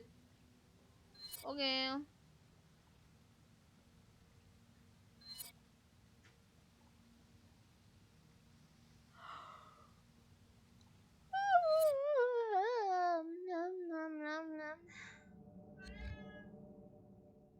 Well, I don't know what happened, but I guess that happened. It's already been nearing the 4-hour mark anyways. So I'm just gonna look at the records.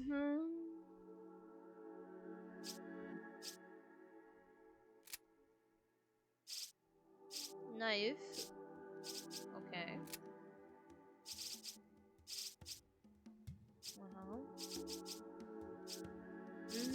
I'm already EP. Desu. Popo. Popokarimu. Popokarimu. Irving. Oh. So Majini. Motorcycle Majini. Ajule. Kipepeo. Cephalo. Okay. Ui, Kichwa. Big Man Majini. Okay. Snake. Bro. Duvalia. Rat. Okay.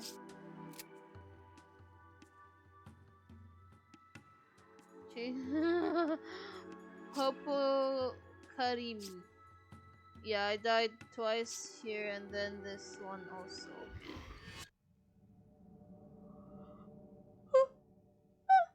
Oh, what about library? Files. BSAA. Oh, that is a lot of reading.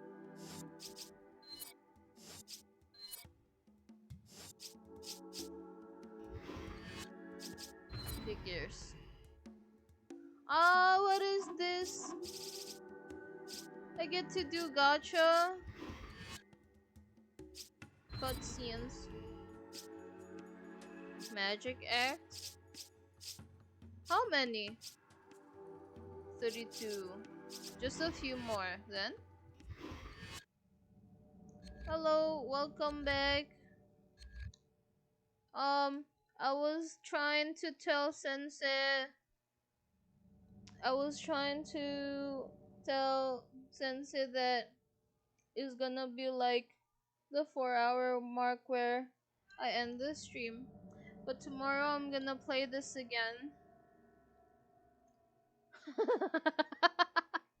My dad cut my Wi-Fi 3 seconds ago. Your dad asks you to sleep. As like my cat is asking me to sleep. But tomorrow we can play. It it will not be on stream, but I'll I will post it on Discord or Twitter. Okay? So I'll go and I'm gonna go and my brain is soup. I'm gonna go and sleep. But I hope you want to accept my friend request for now. Aren't we friends? Like, didn't I accept it on like Steam? But yeah, I will. Yeah. Uh, what was I trying to say? Yeah, I will post on Discord and also Twitter. Thank you so much, everyone, for being here. I am really sorry that Wilds was, I don't know, acting up and I wasn't able to play Wilds. No, don't throw me. Hello, Kex. I wanted to play. Nah, it's fine, it's fine. I'm sleepy. It's already 2 a.m. Wilds didn't. I didn't even get to play Wilds. I'm gonna try and fix it tomorrow when I get up. Also, I hope you guys enjoyed like the true crime. I wasn't expecting like 2 p.m. there. Yeah. I wasn't expecting Rotten Mango to like tell the story like going around in circles, but yes, let's that good boy. But yeah, next time when we do a watch party, we'll go with Coffee House Crimes or like maybe Bailey Sarian. I really like Bailey Sarian. But yeah, thank you so much. Yes, he's a good boy. Good boy. Uh, I'll see you guys tomorrow. I'm gonna go and find someone to raid. Yes, I know. Yes, I know. Hold on. Raid time, raid time. Raid time. Project Songbird. I don't know what that is.